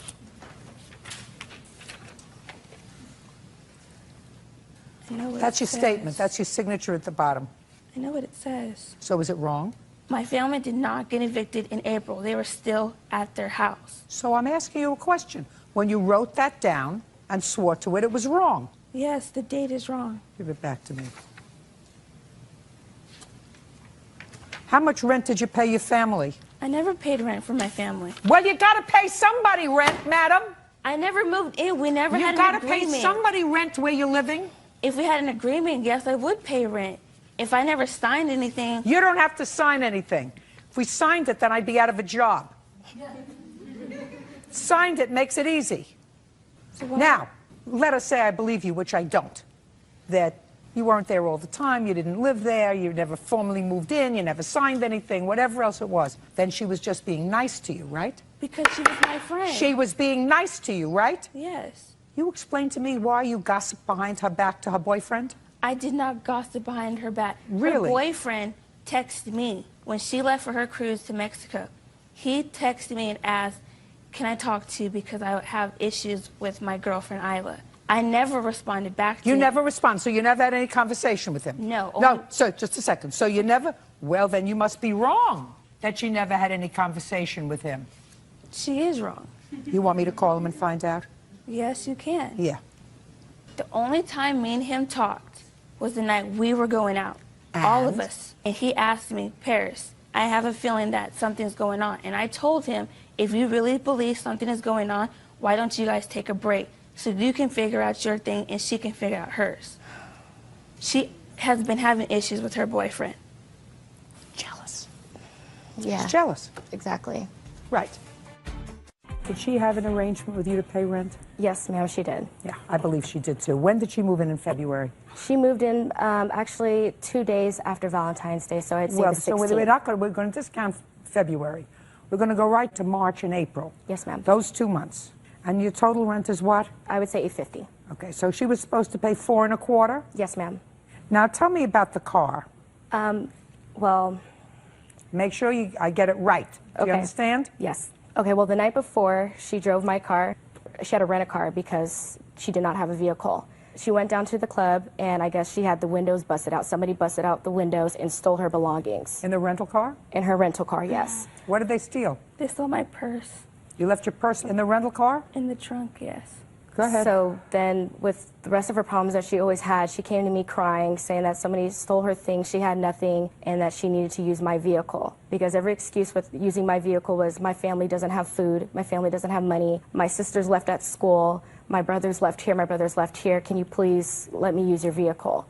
So she always used my vehicle. So she got her windows busted or whatever. So the very next night, she wanted to go downtown, and I said, you could use my car. Please be careful. And, right. So she came back with the vehicle. She actually came back with her boyfriend, and they got off the car, and I came outside, and I'm like, what happened to my car? She goes, what do you mean, what happened to my car? I'm like, my car is keyed. And it's really obvious. You could see it at night. The whole car was keyed. Somebody ran the whole key through it all around the frame, everything. And then someone even kicked it in. Then she told me, oh, I don't know what happened. I don't know what happened, but I'll help you fix it, or I'll fix it. Just a second. Did anybody that you know see what happened to the car? No. Okay, so what happened to the car was a criminal act. Correct. And she had your permission to drive the car. Yes, ma'am. She's not responsible for it. Okay. She's not responsible for someone else's criminal acts that are done to your car if she had the car with your permission. Do you understand? Yes. Okay. But she certainly owes you for rent. Anything else? No, ma'am. Very good. Judgment for the plaintiff in the amount of $850. Make arrangements to pick up your suitcase within 5 days. Okay. Understood? Mm-hmm. That's all.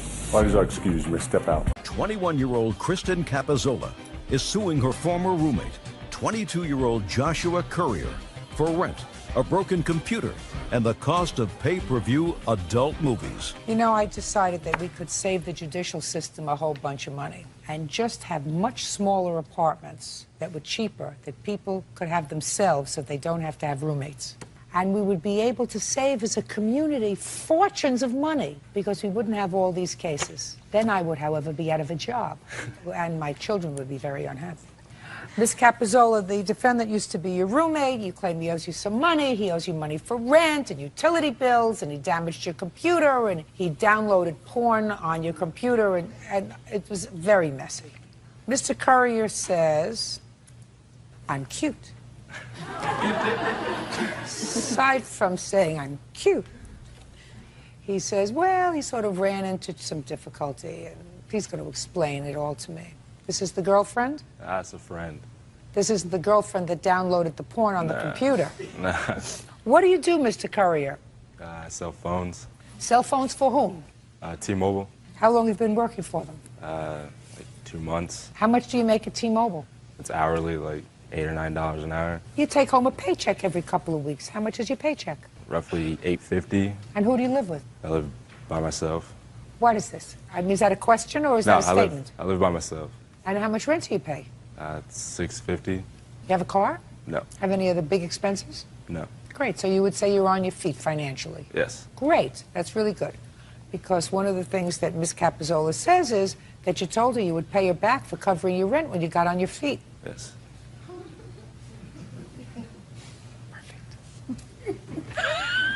She's got to back into it, that's all. You know, you can't get on there right in the front. Right in the front's boring. You got to back into it. There you go. Right? That's right. All right, Ms. Capazola, when did you start to room with, and it was just a roommate, is that right? Yes. Just a roommate. The charming Mr. Courier. October of 2006, he contacted me looking for a place to stay. I offered mine and my mother's home, with her permission, of course. We lived together there for approximately 3 weeks and then signed a lease in mid-November to move out. How long had you known him? About 3 years. From where? We met at a party. You thought he was cute and nice? Yeah. He is. Yeah. He's just a mooch. Yeah. So, you moved into this place in November. Both of you signed the lease? Yes, we did.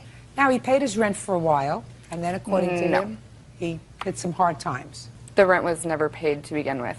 The first month we were there, he mysteriously lost a money order, and I was forced to pay the entire months of that rent. How much was that?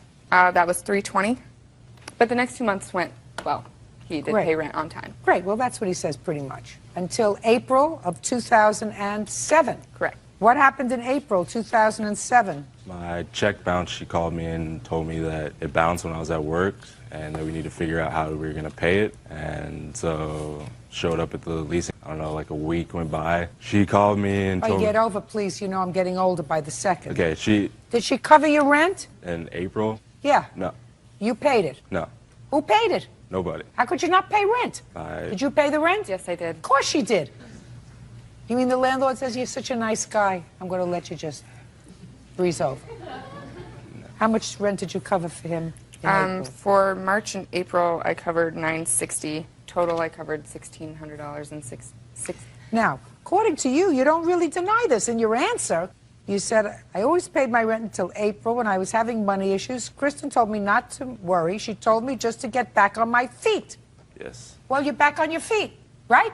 Yes. So you got to pay her the rent. I don't feel like I owe her the money because she told me not to worry about it. She said, sign yourself off the lease and then move out by the 1st. And I got the rest. And she was there. 1st of what? The 1st of May. 1st of May? Yeah. Well, we're talking about March and April. When I paid March rent, my check bounced. And April. Well, I understand that. And then April, I had like a couple days until rent was due. And that's when the check bounced. That's when she called me and said the check bounced. We're talking about rent for half the month when you first moved in, when you didn't have it, and for 2 months, Yeah. March and April, and you moved out in May.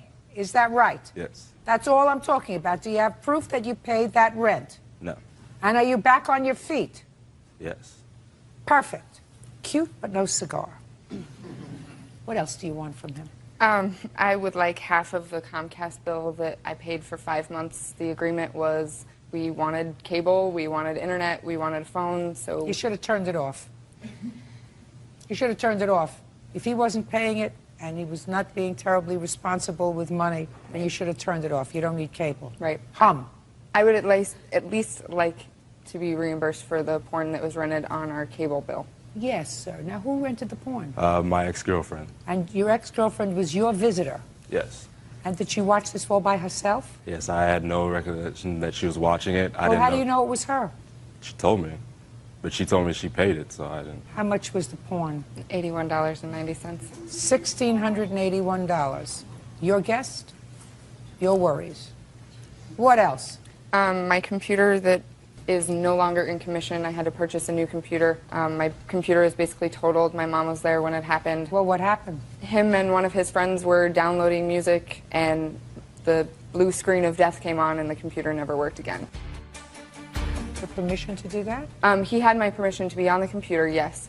But I had no idea that viruses were being downloaded. And the second it happened, he told me, and he's like, I'll help you pay for half of it. What happened, sir? Actually, the night I guess it crashed, I wasn't even there. I came home like afterwards, and her mom and my friend was there, and they were watching TV. And they said the computer did not work. And I said, okay, what happened? And they said it just crashed. And I said, okay. And then she was like blaming my friend. And then I was like, that's not right. She downloaded music on it too, so it doesn't matter. And that's why I was only suing for half. Did you? Yes. Forget it. All right, you owe for the rent and you owe for your girlfriend's porn. Judgment for the plaintiff in the amount of $1,681. Thank you. Megan Coe claims ex-boyfriend Ryan Anderson owes for loans to buy a car and to pay his DUI fines. Mr. Anderson, you have this petrified look on your face. Oh, sir. I'm not petrified at all. Let's see what we can do about that. Okay. Miss Coe was a girlfriend of yours? Ex. I said, I want you to listen very carefully. Put on your listening ears, Sorry. Mr. Anderson. Yes, Your Honor. I said Miss Coe was a girlfriend of yours, correct? Yes. And you knew her for a long time, but got into sort of a more committed relationship around 2003. Sometime, according to you, Miss Coe, in 2005, you loaned the defendant $2,000. Correct. Now you want that money back. That's right. Mr. Anderson says, never any discussion of paying you the money back? It was a gift? Correct. She gave you $2,000 when, Mr. Anderson? It was approximately September of 2005. Were you living together at the time? Yes, we were. What was the money for? Well, it was some fines that I had occurred What kind of fines? through the court system. What kind of fines? They were for a DUI conviction. How much were the fines? Approximately $900. Did you pay any of the fines, sir? I had paid some previously, and those were the remaining balance. How much did you pay? The total fines were about $2,800. Is this the first DUI that you had had? I had 2 within a short period of time. That's why the fines were so high. Yes, ma'am. So you paid $2,100, yes. You paid $2,100. The DUIs. I assume that you have something that's going to indicate that that's not the case. I'll look at it in a minute, Ms. Coe. So why did you need the $900 from Ms. Coe? I currently had no license, and I had to pay the fees off to acquire my license again. So I needed the money to pay off the fees to get my license to drive. Okay. And with the hours I was working, it was tough on Megan to get me to work and back from where we were living. So you must have said something to her. You had to have said something to her, because otherwise she'd have to be clairvoyant to know that Well, you needed she was fully aware. She'd have to be clairvoyant to know that you needed $900. So that had to come a point when you said to her something like, I need $900 to pay for the rest of the fines. Well, we were in a committed relationship at the time. I don't care with committed relationship. I'm talking about words, spoken words. I understand that. So there's going to be words exchanged knowing, well, how come you're not driving? Well, I'm not driving because I Well, still that's what I want to know. Mr. Anderson. Yes. That's what I want to know, sir. Yes. I want to know what the conversation was, what you said, Yes. and what she said. Megan knew of my circumstances. Don't tell me what you knew. I want to know what you said. Okay, Megan knew because of words being exchanged to each other. I want the words. I had told Megan that I had received 2 DUIs in the past, and I still owed an amount of $900 that I had to pay to acquire my license. And she said to you? And it came to a point where she told me when I was eligible for that she would help me pay for those fines. Now, what did you say to her? That I said that would be great. I could use that, then I could get a car, and I could get my license. And she said, fine. Yes. And that's when she gave you the $900. That's when the $900 came into play for the fees, yes. And what was the other money she gave you? Apparently, she paid $1,000 for a 1983 GMC Jimmy. What do you mean, apparently? What is that? I've never seen a receipt or a bill of sale for it. Well, who got the Jimmy? I drive the Jimmy. The registration's in my name. How did you get the car, sir? Megan knew somebody who was selling the vehicle, and she told me that she had given the gentleman $1,000 for the 1983 Jimmy. Okay, I never saw a bill of sale. And how did she give you the car? He drove the car to my house. I looked at it and said, okay, you know, not a mechanic or anything, didn't look under the hood, didn't do any of that. You know, looked at it, it was in, you know, good condition for a 1983, had low miles. It's like, all right, $1,000, that's a good deal. You know, the book value's $1,500. No, that's not a problem. So she gave me the keys, went down as soon as I could with the fees paid, and got my license and got the car registered under my name. Okay, and that's the money. Yes. So it's $1,900. Approximately $1,900, yes. Go. All right. Let's start with the DUI convictions and the fees. You were dying to tell me something.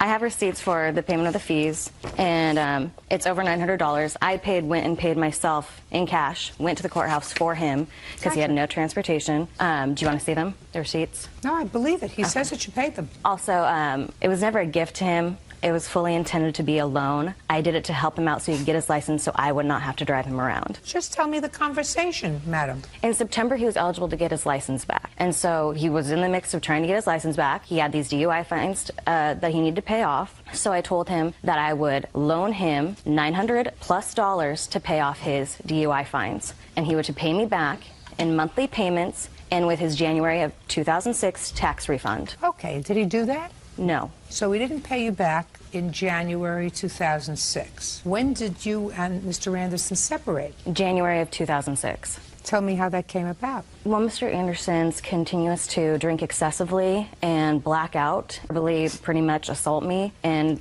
pretty much say rude things to me. It pretty much came to the point the last night I was there that I had to sleep in front of the door so he would not leave and drink and drive again. Okay, so the fines you paid, and what about the car? How did that come about? He needed a car. I told him that I would loan him $1,000, and he would pay me back the same way as the DUI fines. How did you find the car? My friend was selling his GMC Jimmy. It was $1,000. I asked him if I could buy it from him for Ryan, and he said yes. And you gave him a check? I gave him the check. And he gave you the keys? He gave me the keys and the title. And the title. And then you drove it home, or did he drive it home? Nathan drove it home. And where was Mr. Anderson? Mr. Anderson was at the apartment. Okay. Tell me what happened when you drove up. I was like, here's the GMC Jimmy. What do you think of it? I think it's a great car for $1,000. I don't think you're going to be able to find something better for $1,000. And he agreed with me. That's pretty much what he said? Mm-hmm. Was he working? Yes, working full-time. Just a second. September, October, November, December, he was working full-time. He now had a car. Right. How much of this $1,900 did he pay back to you? $0. That's because it wasn't a loan. That's because it became a loan when you decided it was over. Because if it was a loan, he would have paid you $50 a month, $60 a month, $100 a month, $25 a week. He would have paid you back something between September and January. He made excuses as to why he could not pay me back. He couldn't afford going to school. Then you should have thrown him out. What you did with the car was you spent $1,000 on a car and then you came home and surprised him. That's what you did. You didn't take him to buy the car. You didn't show him the car before you purchased it. You purchased a car for $1,000 and you came home and said, I got you wheels so that you could drive yourself to and from your job so that I don't have to do it anymore. And if the romance hadn't been over, he wouldn't have paid you back anything. We continued to have conversations after January of 2006. On the telephone. I have a witness hearing me speak to him. I have a letter stating all the information from the maker of the transactions I did, having conversations with him, making payments. And B, he's going to testify as to what you said to him on the telephone? As into the payment arrangements that we have discussed payments on the phone, and he makes excuses every time why he cannot make a payment to me. He was supposed to also pay me with tuition reimbursements from his work. He always made an excuse. He had other bills to pay, so forth and so forth. And that is why I took it to small claims. A year and a half later, a year and a half after you laid out $1,900. Well, I told him that he had the chance to pay me, and after a quarter of a year, then I would take him to small claims. After the romance is over, madam, is not the time to say now you have 3 months or 4 months or 5 months. I mean, I'm sympathetic with you, but you were in love with the guy and you thought your relationship was going someplace and you wanted him to have the means to get to work. So because I did him a favor, I shouldn't get paid back a loan that we agreed. We had a verbal agreement. Listen, I have to make a judgment as to whether or not you, who are sharing a home and having an intimate relationship with somebody, has said to them, this is a loan. You will pay me back in January out of your income tax returns. This is a loan. I am giving you $1,000 towards a car, but you go and buy the car, you purchase the car, you come back, you show him the car, and give him the keys. That's not a loan for a car. So, Ms. Coe, what I'm telling you is, I have to make a judgment. I'm sympathetic with you. I'm sympathetic with you. You're out $1,900, and if he had any moral fiber, he would pay you back. But if you gave him this money in September, and from September to January, he was working full-time and made absolutely no attempt to pay you back a nickel, not $5, and you tolerated that, I have to assume it was not a loan. Period. Your case is dismissed. That's all. Barbara Zeraldo says her granddaughter, 15-year-old Tasha LaChance, is responsible for overdraft charges on their linked bank accounts. Tasha claims her ATM card was stolen. Ms. Zeraldo, this is your daughter and her husband? Yes, it is. And this is your granddaughter? Yes, it is. Clearly, from what I've read, you adore your granddaughter. Mm-hmm.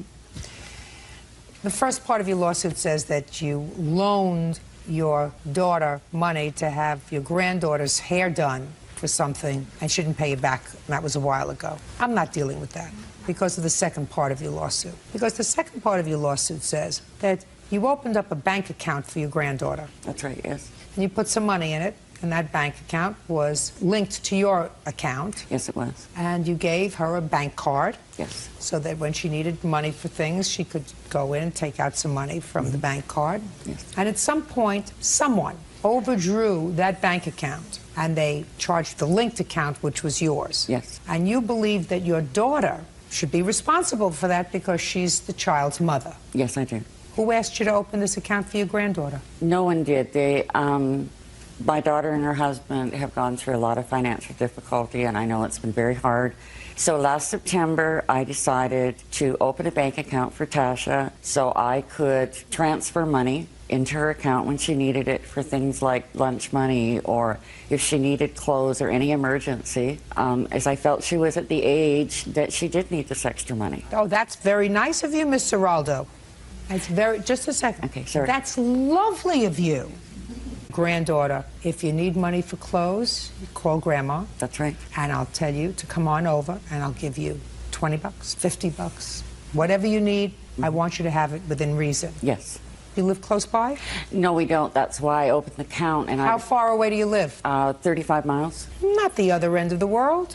How often do you see your granddaughter? Not as often as I'd like to. Well, I understand that not as often as you like. How often do you see her? Maybe once every 2 months.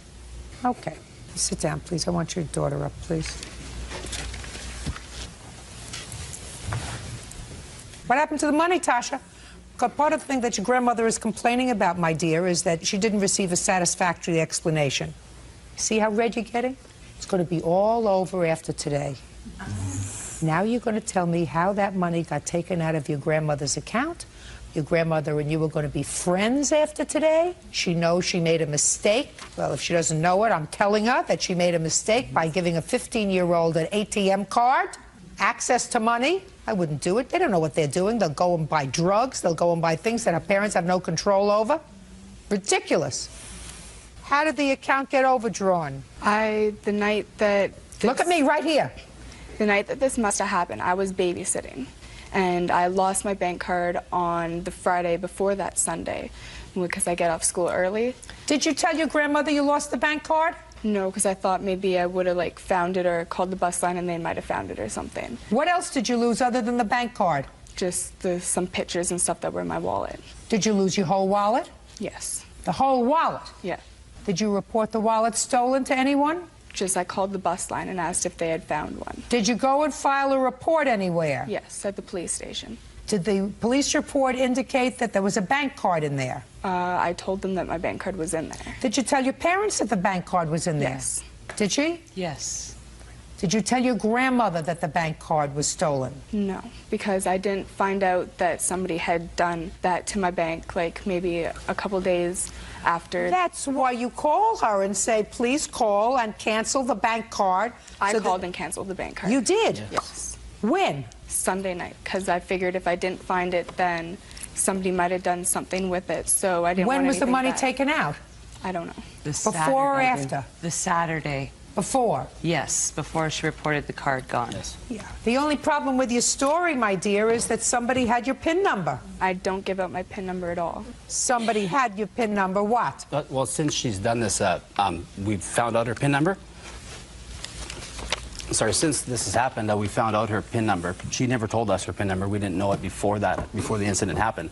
We since have known what her PIN number was, and it wasn't the best choice of PIN numbers. Which was? Her birth year. So again, a 15-year-old... And I had my wallet information in there that had that and my phone number and Again, stuff. a 15-year-old not making a very good choice of a Your PIN card. number was 6 digits? 4 digits.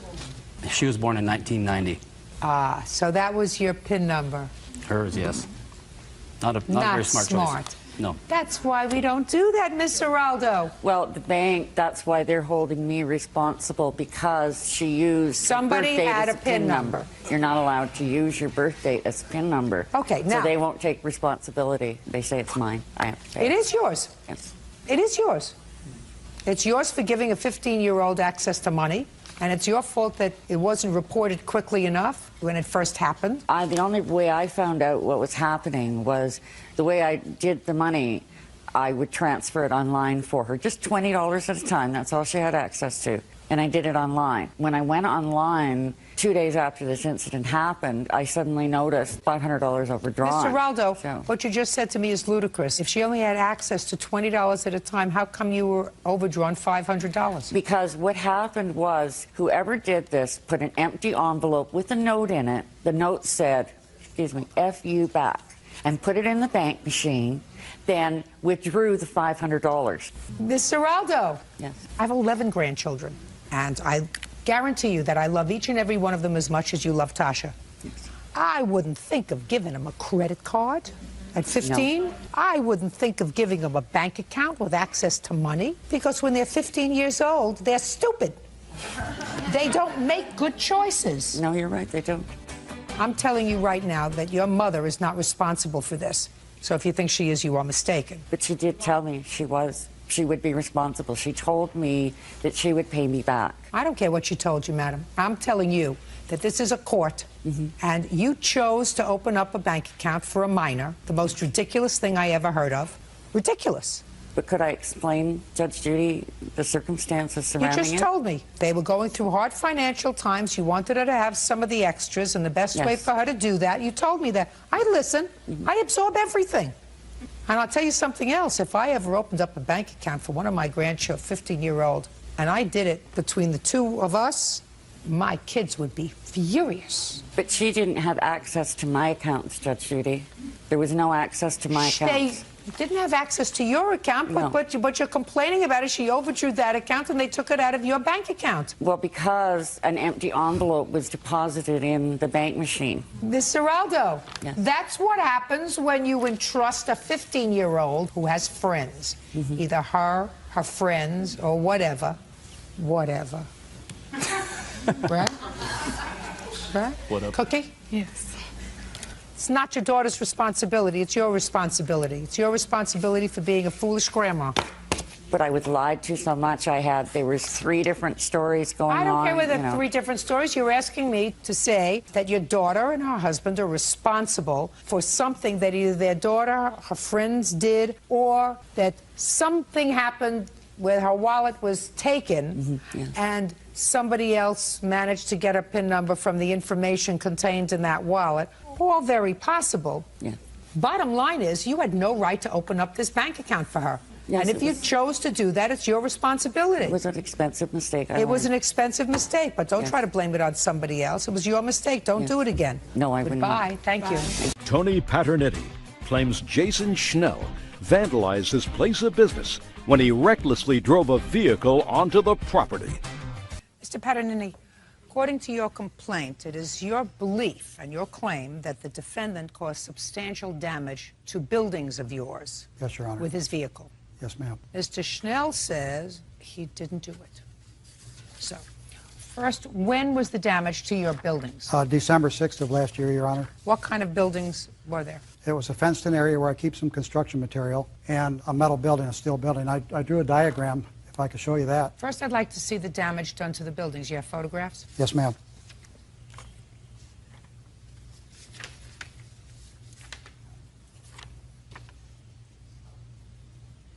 There wasn't a tornado in your area, was there? Not at that time, Your Honor. No. And when you left, you said it was December of 06. What date in December? December 6th. On the 5th, were you at the building? Yes, ma'am. Building's okay? It was fine when I left around 6 p.m. Fence was okay? Yes, everything was okay. No tornadoes that night. So now I see the damage. How much in dollars was the damage that I was estimated caused? around $4,600, Your Honor. How do you get to that estimate, Mr. Paternetti? I'm a licensed contractor. I brought a copy of my contractor's license. And I actually believe I estimated it low since I can do most of the work myself. You have to replace the fence in the shed? Yes. Okay. Now you're going to try to explain to me, since I gather from your papers you did not see Mr. Schnell. That's correct. Cause this damage. What evidence do you have that he caused the damage? Well, Your Honor, can I show you first what I thought happened to the property? No, don't tell me what you thought. I'm not interested in what you thought. Okay, the reason I think it was Mr. Snell is when he hit the concrete sidewalk here, he blew out a tire, left gouge marks on the concrete, knocked down all of this, and there was gouge marks all along the property, and we followed the gouge marks down here, and I could actually see where the gouge marks on the road on You mean the gouge marks on the road from being driven on the tire rim? That's correct, Your Honor. Got it. He turned up, I could see where they crossed the street and turned up 90th Avenue. At the time I was looking, a friend of mine and his son came down. It's hearsay. Okay. Well, I think that's a key evidence, Your Honor, that someone Well, told I don't us. care if it's key evidence or not, sir. That's hearsay. What somebody else told you, an out-of-court statement, is not admissible in court for the truth of that statement. So right now, you're following the gouge marks. Yes, Your Honor. Go ahead. Okay, at that point, the police went up this street. I didn't go. You did not go with them? No, I didn't. They went past this house, down here where they found Mr. Schnell's vehicle. Just a second. Only if you have a police report that indicates that. I do have a police report, I'd like Your to Honor. take a look at that.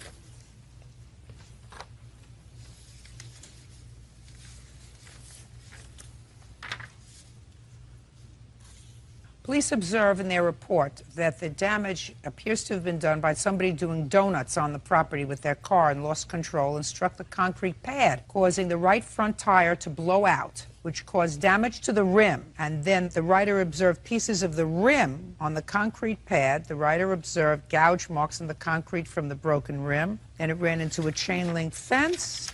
Writer recovered various pieces from the rim and also the passenger's side mirror and what appeared to be a fog lamp. Then the police found the defendant's car, Mr. Schnell. That would be you. Yes, ma'am. Stand up on your own 2 feet. Yes, ma'am. And found that the mirror that was located at the location matched that of the subject vehicle. Coincidence. Big coincidence, Your Speak Honor. not! Yes, ma'am. And the writer, that would be the police, also observed that pieces of the rim that were found at the incident location also matched that of the subject's vehicle. That would be you.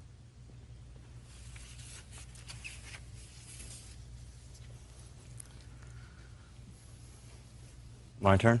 Look at me. Look at me. Yes, ma'am. I don't want you to look down at anything. Oh, no. I was just grabbing the pictures. I have evidence also. There's no way that my Jeep could have done that damage to his property, ma'am. What kind of car do you... Put it down. What kind of car do you have? 98 Jeep Grand Cherokee. How much did you pay for it? About $5,000. Did you take good care of the car? Oh, no, ma'am, I did not. So you acted irresponsibly towards the car. Oh, I did. Where did you Yes, get the $5,000 from to buy the car? Just, Don't look over there. Yes, ma'am. I just gotten off a deployment, ma'am, from Iraq, so I had a lot of money in the bank. Go ahead. Okay, well, about a day prior to the incident, ma'am, I had totaled my Jeep. I was driving along the road. I was speeding like... Just a second. Yes, ma'am. Day before, Yes, ma'am. you totaled the car. Yes, ma'am. Tell me how you did that. My tire... Look at me. Yes, ma'am. My tire blew out, and I went into... Which tire? My right front tire, ma'am. Right front tire blew out. Yes, ma'am. How did it blow out, Mr. Schnell? I don't know how it blew out, ma'am. Right front tire blew out, and? I went crashing into trees. I got pictures here that shows the trees that I crashed into. I'd like to take shows a the look. brake marks. I'd like to take a look at the tree you crashed into. Yes, ma'am. And that wasn't anywhere near his building, was it? Oh, no, ma'am. Good. You look at the pictures, you won't see a building around it. And I want to see the car. Yes, You ma'am. took pictures Yes, ma'am. of the tree. Very nice. And now I want to see a picture of the car.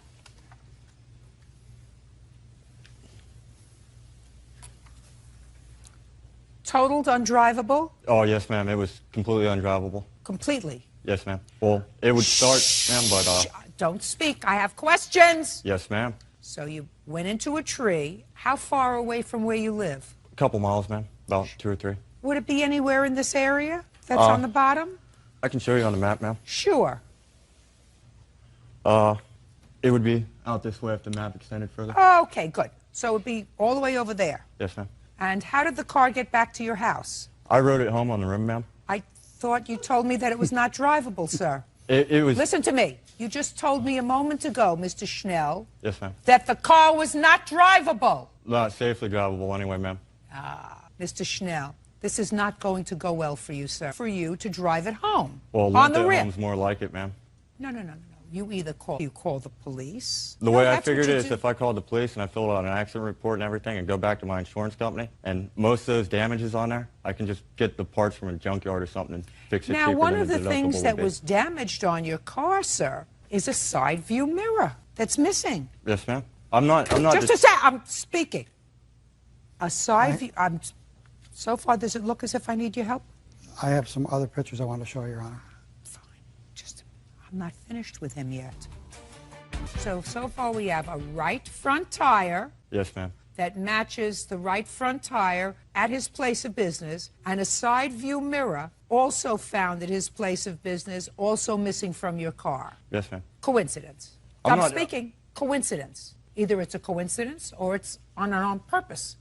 It's coincidence, ma'am. Coincidence. Yes, ma'am. We also have a fog lamp Yes, ma'am. also missing from your car. I'm not No. disputing that my car was crashed, ma'am. Just answer my question. Yes, ma'am. Also missing. That the police found on his property. Yes, ma'am. Also, if you'll look at that picture, though, ma'am, did they find my bumper on his property? Just a second. Did Let they me, find let me, anything let else me that was explain missing from the something car, to you, ma'am? sir. I don't answer your question. Yes, ma'am. That is not my job. Yes, ma'am.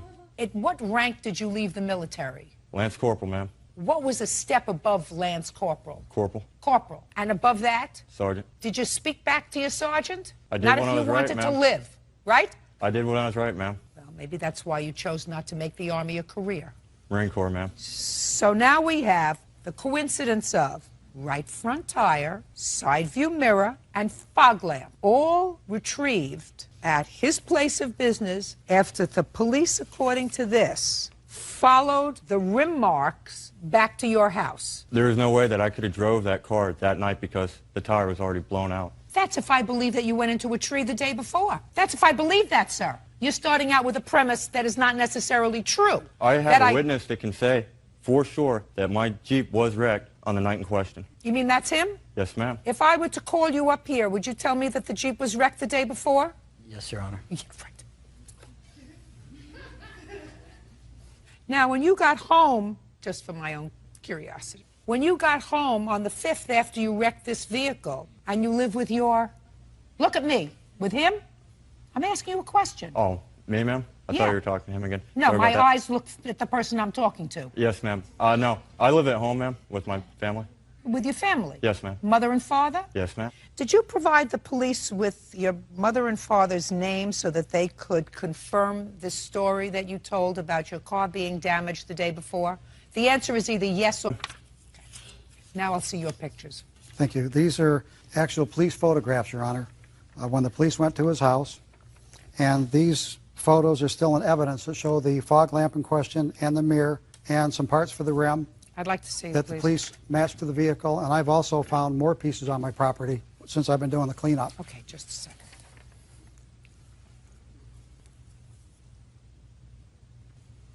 So the mirror that was found, which is primarily what I'm looking at, the paint is the same color as his car. Yes, Your Honor. Well, let's see what else we have. So we have And right front tire, side view mirror, the same color as the side view mirror would have been from his car. Yes, Your Honor. All found on your property. Yes, Your Honor. What kind of work do you do now, Mr. Schnell? I'm unemployed, ma'am, How long have you been unemployed? since end of November. Why? Unemployment pays better than Walmart. So your parents just let you sort of hang around after you... When did you come out of the service? My EAS was November 26th. Of 06? Yes, ma'am. So you stayed home December, January, February. At this point, it's time for you to get into gear, right? Oh, yes, ma'am. First, you pay him the money that you owe him, $4,600. Judgment for the plaintiff, that's all. Deborah Didia is suing the father of her grandchildren, 23-year-old George Kwitek, for vandalizing her car. Deborah says during a fight with her daughter, George slammed the dashboard with his fist. Mr. Dia, this is your daughter's former boyfriend, and it is your claim that he is responsible for ruining the dashboard on your car. He was in the car. You were not in the car. In the car was Mr. Kwitek and your daughter. Yes. He was the passenger. She was the driver. Is that right? Yes, sir. Yes, ma'am. Why don't you sit down? Daughter, stand up. We'll see if there's first any liability, and then if there is, we'll find out what the damages were. Jessica, how long were you and George a couple? 3 years. Now, this whole argument, I gather, in the... It was sometime in March. Give me a date. March 9th. Thank you, George. This argument started, Jessica, I gather from George, because you had used a cell phone and ran up a bill of almost $900. Is that right, George? Yes, ma'am. And your mother was paying that bill? No, I was. But it's your mother's... It was in my mother's name. It was Yes, in your ma'am. mother's name.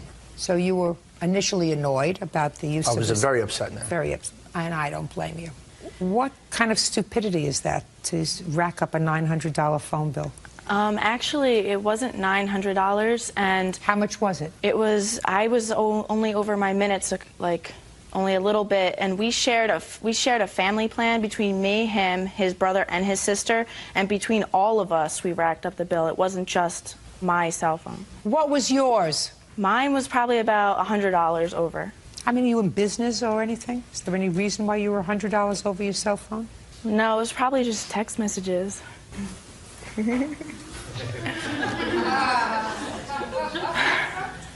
For 39 cents, you could send a letter. In any event, on March 9th, you had just gotten this bill. You were very annoyed. You were in the car with her. She was on the phone while driving. Is that right? Yes, ma'am. We had stopped to get... She was on the phone while she was driving? Yes, ma'am. Was she actually moving when she was on the phone? No, actually, we stopped at the gas station. She was on the phone, and then we started driving away, and that's when I told her to get off the phone. I was very rude about her getting off the phone, which is why we got into the argument. You were rude? Yes, you ma'am. said something like, get off the... effing phone, yes, ma'am. So you didn't think I was that hip? Hip, whatever it is. Whatever it is that I am. Uh, And she said to you... Don't talk to me like that. So what did you do, Jessica? Well, at the time, I was speaking to my mother on the phone. I was having an important conversation. About what? About my children. You have children? We have 2 kids together. How old are your children? One's 21 months and one's 9 months. How old are you? 19.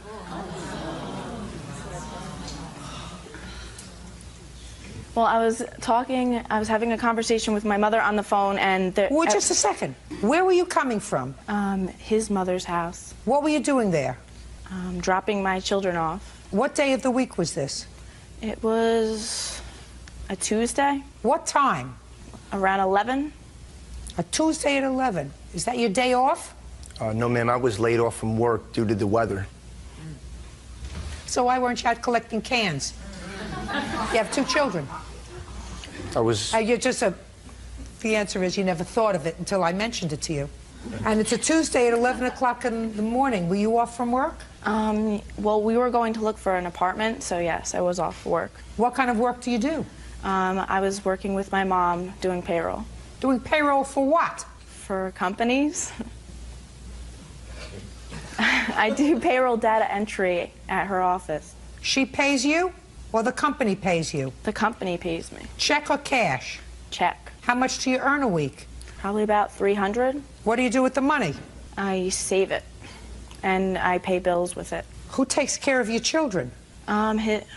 His mother. When he told you to get off the phone and was rude, did you hit him? No. What did you do? At first, I hung up the phone with my mother, and I pulled over the side of the road because he was screaming and flipping out, and I wasn't going to... I pulled over, and I told him to get out of my car, and that's when he decided that he was going to bash my dashboard in. Is that what happened, George? To some extent. Finish it. Well, I didn't bash the dashboard. I just slammed my fist on the dashboard and caused a little crack on it and dented it a little bit. But what happened was she was driving and she yelled at me back, and she was driving recklessly. She pulled off the side of the road in an irrational manner and told me to get out the car. I told her I wasn't getting out of the car because I wasn't going to get stranded miles from home. And that's when she pursued to argue with me and run around the car, tell me to get out, ran inside the diner to call the cops. And at that point, that's when I decided to leave. When Jessica got off the phone, she got really angry at me and started hitting and punching me. How come you left that out? Was that not important to you? Well, or was that a lie? Listen to me, George. Yes, ma'am. Look at me. Did you leave that out because when you wrote this, it wasn't true? No, ma'am, it is true. So why didn't you tell me that? I don't think it was that important to the case. At that point, I had every right to hit her back. However, I would never do that. That's your whole defense. Yes, ma'am. That's when I turned into the dashboard. I don't owe Deborah any money for the damaged dashboard. Her daughter was the one who instigated the incident. She was the one who started hitting me first. She's lucky that I'm not the type of man who would hit a woman. That was your whole defense. How come you left that out? I have no idea. You got to know how to do something, George, other than to make babies. Making babies is very easy. Yes, ma'am. Fish make babies, dogs make babies, cats make babies. Quiet! Polar bears make babies, parakeets make babies. It doesn't take any brains. You're right. Are you working now? Yes, ma'am. I've been working for a year and a half in construction. Like I said, I was only laid off at the time because it was the winter time, and I was laid off because I work outside all day. Are you two living together? No. Who are you living with?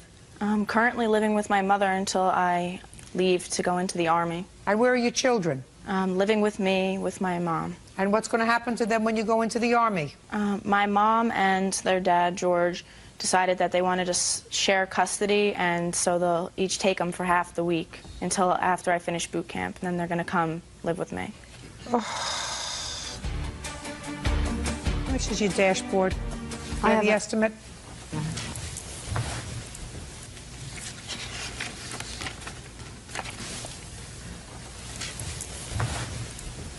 You don't need any more babies, Jessica. You have enough children now for a very long time. Did your mother tell you that? Yes. Ditto. You have other children at home? Yes, Your Honor. How many? I have 3 still living at home. 3? How old are they? two 17-year-olds and a 12-year-old. How are you going to take care of these 2 babies when you have them? Well, we own our own business, and me and my husband are going to take turns taking care of them, working opposite shifts during the day, and the other days his mom will have them. It's only for about 7 to 8 weeks. Your mother stays at home? Yes, ma'am. Who supports the family? My father does and I do. Judgment for the plaintiff in the amount of $1,622. That's all. Step out. Robert Skelsey says ex-girlfriend Chalise Roberts owes for rent and the return of his clothes. Chalise says the money and clothes were both gifts. Have a seat. Thank you, Bird. You're welcome, Judge. Mr. Skelsey, you and Miss Roberts, according to the complaint that I've read, dated for a period of time. You claimed that you made her a loan of $250 at some point for rent. In addition, after you were no longer together, you never lived together, but you probably stayed over occasionally at her house because you claim you have some clothes at her house that she refuses to give you. A few nights, yes, Your Honor. Ms. Roberts says that the $250 that you gave her for her rent was a gift and that everything in the house that was yours you took. When did you date Miss Roberts? From when to when? We met each other in January of this year. We met off a chat line kind of thing. We just started dating right off the bat. You both live in the same community? Yes, in the same area, yeah. And when was this loan that you gave to her? The loan was in May. She was having financial difficulties. Tell me about the conversation that you had with her when you discovered she was in financial distress. Actually, she asked me. She said, No. She did. She asked me. She goes, I'll do anything for you. Can you loan me some money? I'm having financial difficulties. I said, can you ask, one of the fathers of your children He offered to do give this? Listen to me, Miss Roberts. Don't speak again until it's your turn. And she said that she didn't want to do it because she was scared of like a custody thing. I said, okay, I understand. I have the extra money, and I'm going to need the money back soon, but I have the money right now available to you. I said, so here's the money. I wrote it out to her landlord. You have a copy of the check? Oh, yeah. I'd like to see it. Yeah.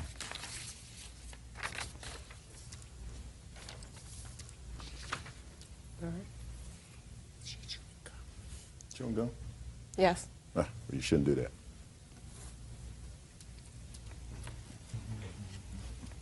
Okay, May 23rd. Was she late in her rent? She wasn't working because she was sick. No, So no. was she late in her rent? No, I'm asking you. This is dated May 23rd. Was this for May's Yes. rent? Yes. So you were almost a month late in your Yes. rent. Okay, so that's the loan. She never paid you back. No, ma'am. When did you stop dating Miss Roberts? Oh, we stopped dating in like the end of February. We became friends with like benefits kind of thing. And, I'm not one to move fast with a relationship. And her feelings moved fast with me. So you stopped dating in February, Yeah. but remained friends. Oh, yeah, close friends. Very close. And shortly after the loan, you stopped speaking? Almost automatically right after the loan. She said she was busy with work and everything else, but all of a sudden a day-to-day, call or hanging out or whatever becomes, I didn't hear from her for like a week. Okay. And what clothes do you have at her house, Mr. Nike Sosa? sweatshirt, a Champion sweatshirt, and a Nike pair of shorts. Okay. You're not going to bother me with those things, are you? You know how many years I went to school? Do you know how many years? A lot of years. You don't More think than I'm me. going to be bothered by your Nike sweatshirt or a Nike sneaker, or whatever it is that you're just talking about? I value my clothes. Yeah, good. Shouldn't have left them at her house. I thought I could trust her. Listen to me. This is not a give and take. All right. Do Sorry. you understand? Mm-hmm. We're not on an equal footing. Okay. I will discuss this alleged loan. I also have a proof on tape recorder. That She admits to borrowing the money. I got it off my answering machine. I'm going to hear it. Right now? Now's the time. 2 p.m. You are out of your mind if you think you're going to be taking me to court and thinking you're getting an extra $100 more than what you let me borrow for clothes? Come on now, Rob. It's ridiculous. There's clothes that you gave me to see what the you get out of me, all right? You want to do it this nasty way? I'm going to be a nasty and do it evil too. There is a way to communicate, Miss Roberts, that doesn't involve profanity. You do understand that? Yes. Now, how old are you, madam? 26. And how many children do you have? I have 4. And how many fathers do your 4 children 2. have? 2 for the youngest, 2 for the oldest? No, she told me. How old are your children? 9, 8, 6, and 5. Okay. Why did you run short of money? Because I was out of work. I was sick. What was the matter with you? I had strep and mono. For how long? For 2 weeks. So what did you say to the plaintiff? We were friends. I cried to him that I was late in rent. He offered to give me the money.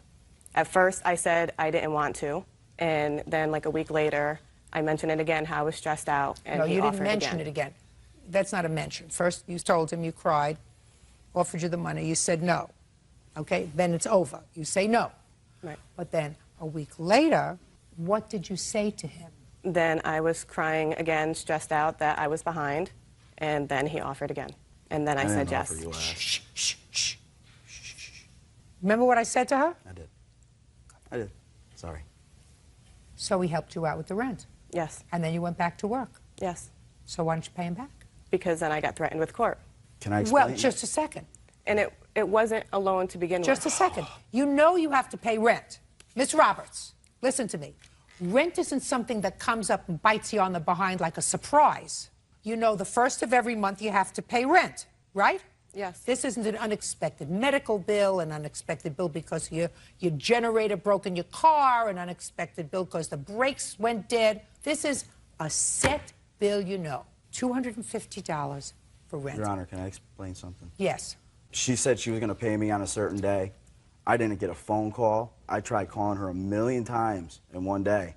I went to her house, not trying to harass, but, you know, make good on the deal. We're friends. Why are you going to avoid me? And then she tells me that she's stiffing her landlord because she wants to get out of her lease. So what makes her think she ain't going to stiff me? Just a second. What do you mean she was stiffing her landlord? She doesn't even live at her current address. Yes, I do. Well, you told me you were going to stiff your landlord, and your How phone do you, got shut listen off. to me, did she explain that to you, sir? How she was going to stiff her landlord just by not paying him rent? Said that she wanted to get out of the lease, and the only way she could get out of it is by not paying her rent. So then I'm why did still you at give my her 200? address. Shh. Then why did you give her $250? Because she didn't have the money for rent, and her landlord said she'd get thrown out on the street, and I did it for the kids. I didn't do it for her. All right, Miss Roberts, was he annoying you after you stopped taking his phone calls? He wasn't annoying me. We were still really good friends. And we went for a walk one time. I do long walks to exercise. He came with me, and he asked me how come I haven't talked to him really, how come I seem so distant. And I told him because I was kind of seeing someone else, and he got mad. Oh, that's a lie. Shh. Just I knew you were, though. Just Oh, you were dirty. listen to me. If you open your mouth again, I'm going to say goodbye. Do you understand? Yeah. Wow. Do you understand? Yes, ma'am. You got to understand, please. I'm sorry.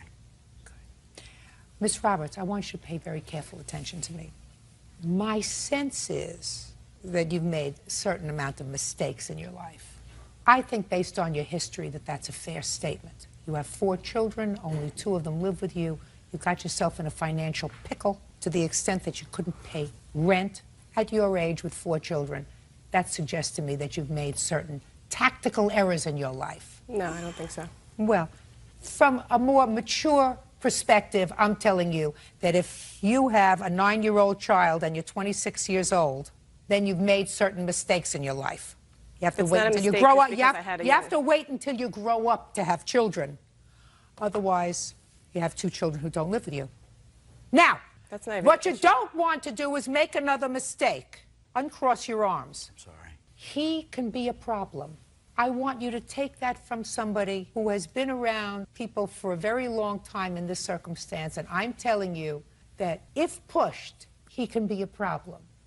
So what you have to do is you have to say, do I want another problem in my life? Do I want this man angry with me, lives close by, I have a new relationship? Do I want him to have any connection to me that I can avoid? If not, and the only thing that's holding us together is a $250 rent check and a Champion sweatshirt, I can either have peace or I can have grief.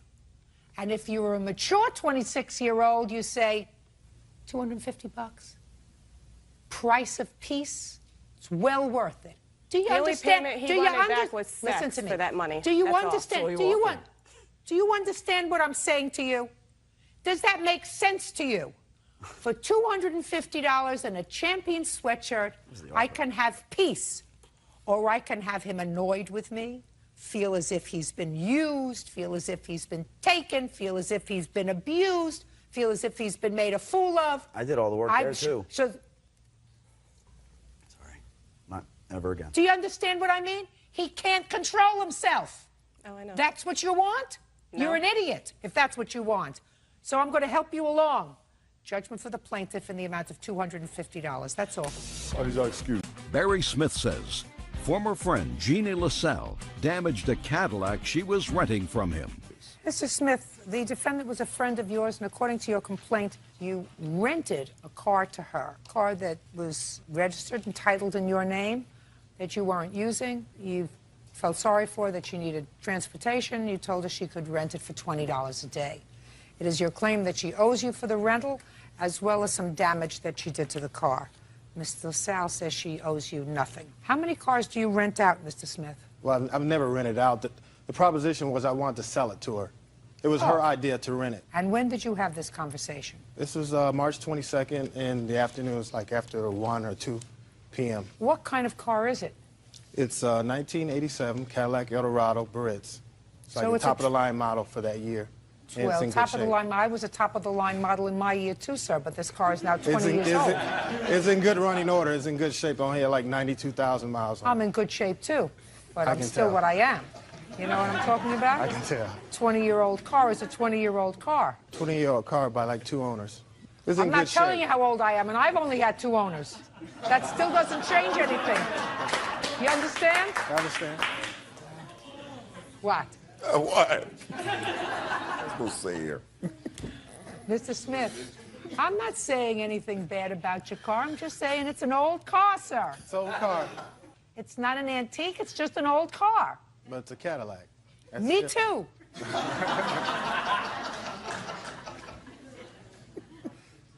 Listen, so what did you decide to do on March 22nd between 1 and 2 in the afternoon Well, with your I vintage car?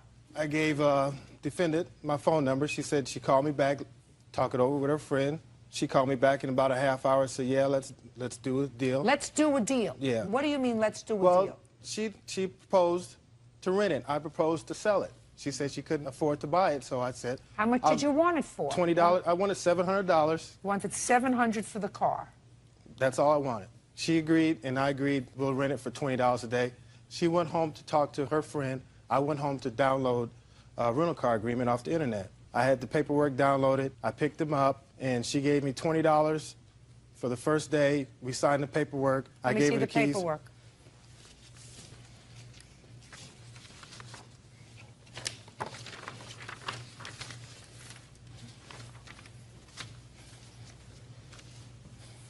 So you just wanted the car for a week, madam? No, ma'am.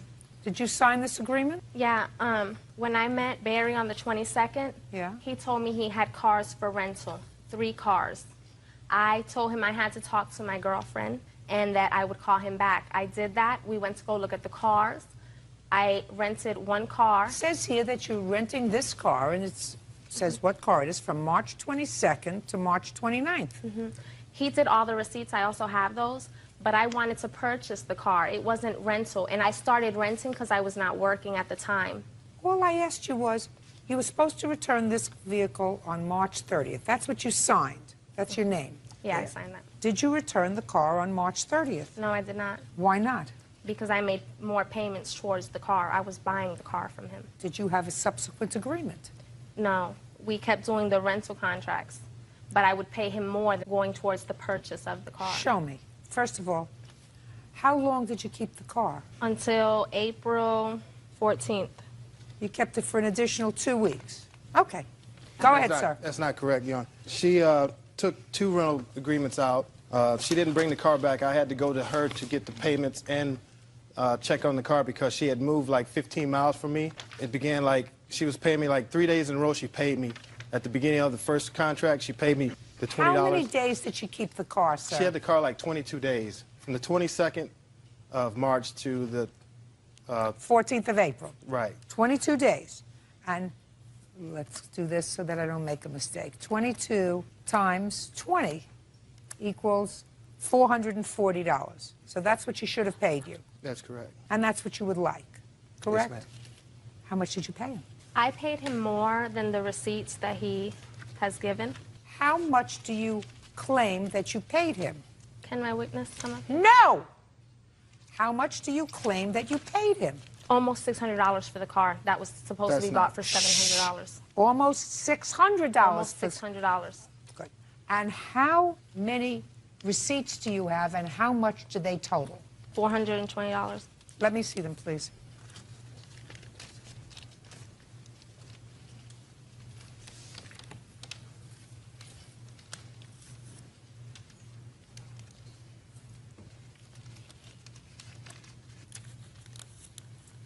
I have $400. If you look, there might be one with the same date and same amount on it. I think I accidentally wrote 2 receipts for 1 payment. Oh, I yeah. think it's This the is a one for different one. $80.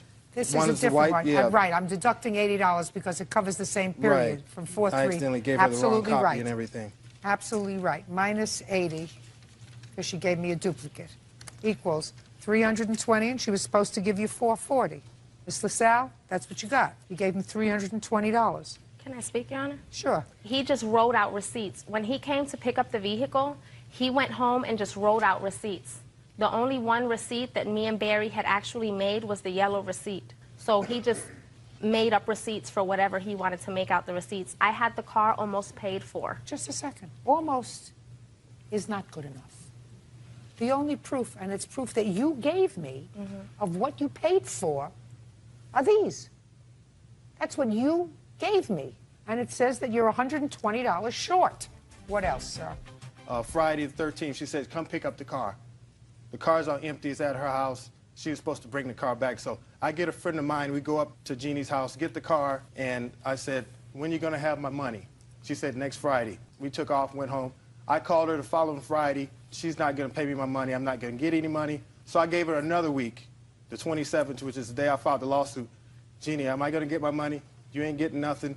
Do what you got to do. And that's when I went to the courthouse. The night while I was driving it back, like I said, it's 15 miles.